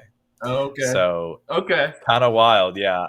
I traded in that, like it was a super illiquid environment and whatnot, and yeah, I partook in a few different ag things, but but I worked. My main work was orange juice, and it is hilarious that you say that because genuinely, if you were like working through a broker or whatever, and you forgot that you were long an orange juice contract, and it goes through settlement, dude, that could be a nightmare. But there's like literally Yeah, warehouses that you, well, essentially what would happen, it wouldn't obviously we're yeah. Because we're I'm trying being to figure out how funny, and this it happens. Like, if you don't mind explaining, maybe how that would have potentially happen.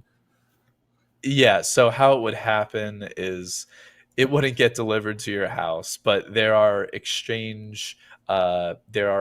warehouses that the exchange deems as like official warehouses for storage of these products in which if physical delivery was to happen, they would have to go through and they'd have to be inspected and whatnot, and then delivery would take place there. And Okay. so what would happen is, likely if you were just a Joe Schmo and you randomly were getting long orange juice futures, uh, and you got the physical delivery, it would be at that warehouse, and then you would pay a storage fee, because why would you take delivery and then just let the orange juice spoil? You would just pay storage Uh, fees, and those are expensive. So you would want to try and sell that orange juice as quickly as you could to get your money back. But that yeah, cracks me so up. it's pretty funny, man. Oh, Pretty good. sir, you gonna pick up your orange juice? Yeah, Oh, for real. God. maybe that's what See, scared like me we're out at of one. futures trading. Yeah, dude. Uh, Honestly, oh, look at this. That was a wick right there. I don't know about that. yep, there you go. Come There on. you go. And then what is your method of looking to take your profit again? So I was just looking at the market profile charts, or the market profile chart that I had, and 23,280 is actually where the high of day was. So I'm like kind of right there. And Oh, okay. so I And then kind of there would you go. want to move my Yeah. stop up a little bit. To This is where I'm not sure whether we're going to break through that or not. So this would be probably the. I see. I should have probably gotten out already. But look at this, though. Look at that. Look at that. It's just getting bought up. Giving you another, It's wicking give you like another wick. crazy. Yeah. Yeah. See, Get you to this is push and where then not. somebody. I'll tell you though, like you saying that, get me like I'm getting another one of those wicks. This is where some traders will add to position. This is where the pyramiding starts, and Okay. depending Gotcha. on the risk rate, they might start pyramiding into this because they see bullish momentum. I'm Hmm. not doing that in the overnight markets or anything. That's not something I'm going to do. Right. But like maybe in a New York session, you More catch on liquid. to something Right. like that. Yeah, Yeah. exactly. So look at Averaging that. in or dollar cost averaging in. Yeah. We're Nice. going. Some people would like. This is where what we were talking about earlier with like how how do your stops get hit? I There are traders that will continuously move their stops right above like the lowest wick, like wherever the dip was. So like they would Right. have moved it to 23,275, and then they'll move it to 23,276. And I try to not do that because whenever I'm trading, I tend to get wicked out when I try to be super tight like that. Some people it just works out super well, but for some reason, with my trade setups and stuff, it doesn't usually work out well for me. So I try to give it as much room as possible, but yeah, these doji candles, I'm not, or this like indecisive candle right here, not a huge fan of that. But again, super illiquid, kind of tough to gauge. I'm honestly just gonna, let's see here. It's so funny that the 23,280 level is like literally exactly what it seems like it's having a hard time getting through. Hmm. Okay. Come on, just do Looking it. at tomorrow. Just pop through it. Yeah. Get on up there. There you go.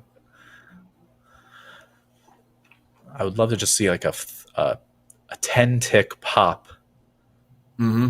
and then be done and be out of here. Is that your take Come profit on. above there that you moved? Yeah, I usually don't put a take profit because I just want to. I'm trying to not limit my like I know where my take profit is. Like I usually manually execute where There what you my go. take profit is. Oh, see, look at that spike But there. if it makes a big pop, you want to maybe take advantage of it before a retracement. Literally Yeah. exactly like Yeah. because we're in an illiquid market right there.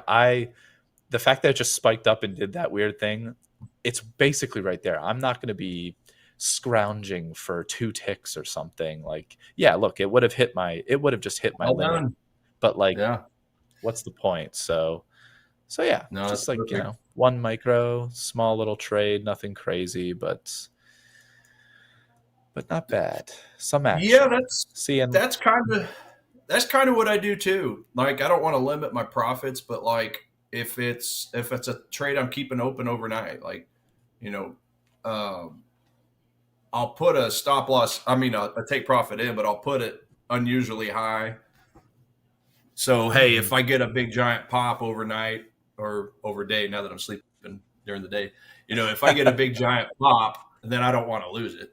Give me a profit. I mean, because it may Yeah. turn around and reverse everything. So yeah, I'm kind of the same. I'll give it just an unusually wide take profit. Like, okay, if I get a take profit way up here, then that's probably a good time to get out anyway because it's probably going to reverse or at least retrace. So, Yeah, exactly. well done on that. Yeah.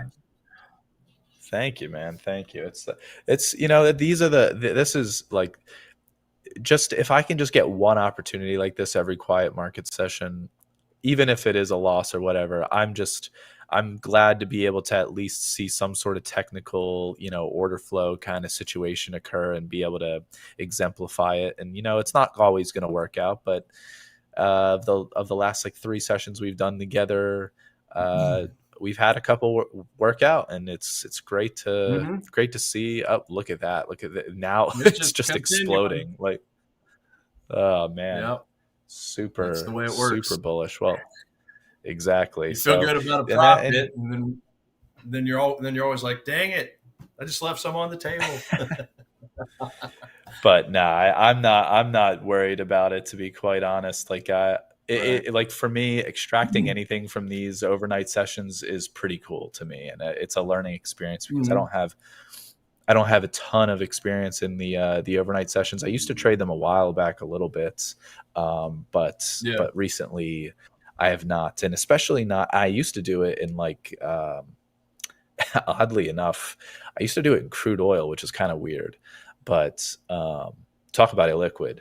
But in the overnight session, Yeah. in like the around this time period. But yeah, so super happy with it. Yeah. So the synopsis of that trade essentially was, we double bottomed here, kind of had this like W forming here, and with this kind of area as a this like line here as like kind of like a resistance, shorter term resistance area, 23 272, and then all of a sudden, look at that, VWAP is just coming along and presenting itself perfectly to in confluence with the bullishness I'm seeing from the double bottom and the resistance there, and then it's acting as support. I see that order flow on my the third party data that I pay for, on top of seeing this wick candle and the immediate buy up. I immediately get long because I don't want to miss a breakout, and then the breakout occurs, and that's the end of that. That's the end of it. So,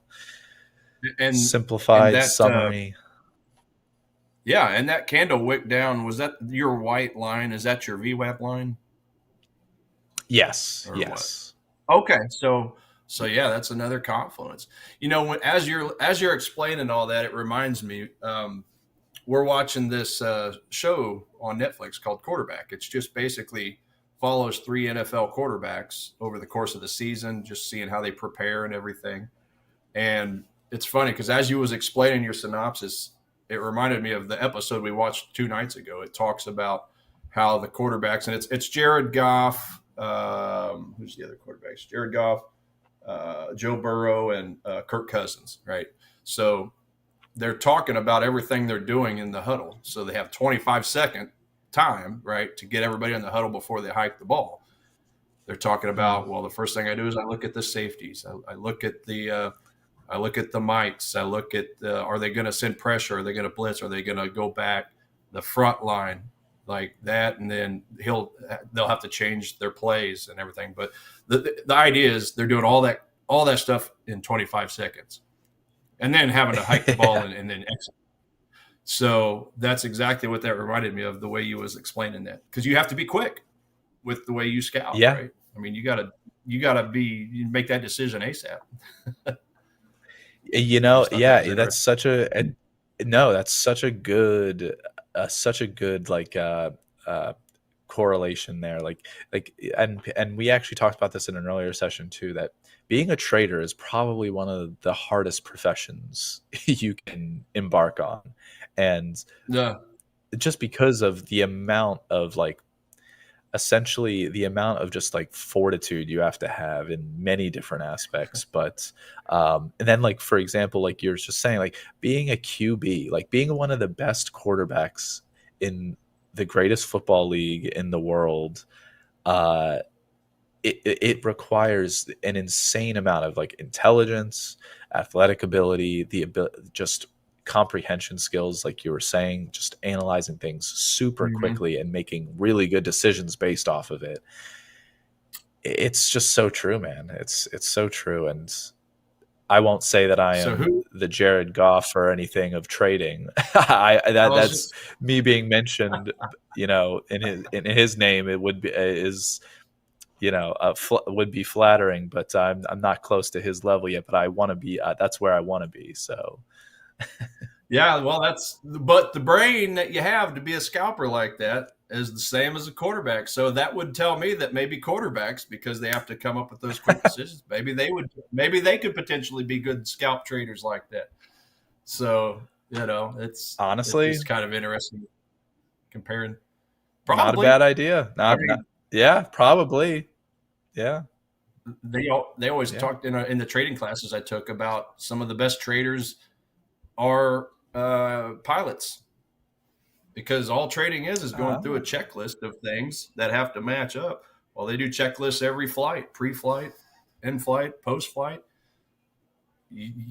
It's just, yeah, yeah, it's putting all the puzzle pieces together to determine, okay, we're safe to leave, we're safe to fly, and that's really essentially what trading is. It's just kind of cool to compare industries, like what other people do, quarterbacks, pilots, whatever, and just recognize that a yeah, lot of the skills that we have in trading are the same skills that they have to have: quick decisions, proper planning, and proper execution and yeah, speedy man. execution. So So true. just kind of a cool side thought I had Yeah, on yeah. that. But Well, we got it's about, you're. I think you're spot on. yep, we got a little under 3 minutes left. Just real quickly, tomorrow's calendar. Really, the only thing we have is the University of Michigan consumer sentiment. Looks like 9 a.m. Central Standard Time. It's more of a medium impact, you know, report. So I wouldn't expect that would move a whole lot. But yeah, I'm going to keep my Swiss Japanese yen trade open. We'll see how it acts tomorrow throughout the intraday session. Last thing I wanted to look at was the carry trade to see if I'm paying more premiums on that carry trade. I need to do this quick because I know we don't have much time. Carry trade scanner, Swiss Jap, Oh Swiss Jap. yeah, Where are you at?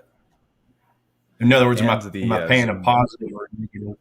Swiss Jap, so it's a negative. So I'm actually getting charged each day whenever it closes. So I'll probably be out of this trade regardless of how it's looking by the end of day tomorrow and end of the intraday session. Okay. I don't want to get weekend swaps added, triple Fridays, all that kind of nonsense. So if nothing else, I'll get out of it, get back in on Monday if it just keeps I, going th- sideways. I So, I think you do have something to announce for us, Tiger. I believe. oh, If my chat. Take a look at my chat real quick here. Okay, please announce it. So, viewers, please make sure you subscribe to the channels and keep logging into our channel for live trading insights. Some of you would know it already. We did give away 4 giveaways today. We gave away a $10,000, $25,000, $50,000, and yeah, so those 3 accounts. And then Gabriella Lopez actually won the $100,000 account. So congrats, Gabriella, on that. You heard me right. Stay tuned. We're going to have more giveaways. We want this trading community to grow and grow. Do check out our website, holaprime.com, for more details. And with that, we are pretty well at the end of the session, guys. Check back in. I'll be back yeah, in 5 hours for Forex Fire bright and early at 3 a.m. Central Time. So get on there and chat with me and Beautiful. keep me awake. Indeed, man. That'll be a good time for sure. And obviously everybody can check out the New York session time too. Me, Coach Sam, and Coach Darrell will be live as well at 9:20 Eastern PM or AM as well. So Three it was a amigos. pleasure as always, Tiger. And I'll see you on Monday for our session. And thank you Right. everybody for watching. I appreciate it. All righty. Peace, everybody. Have a good one. See ya.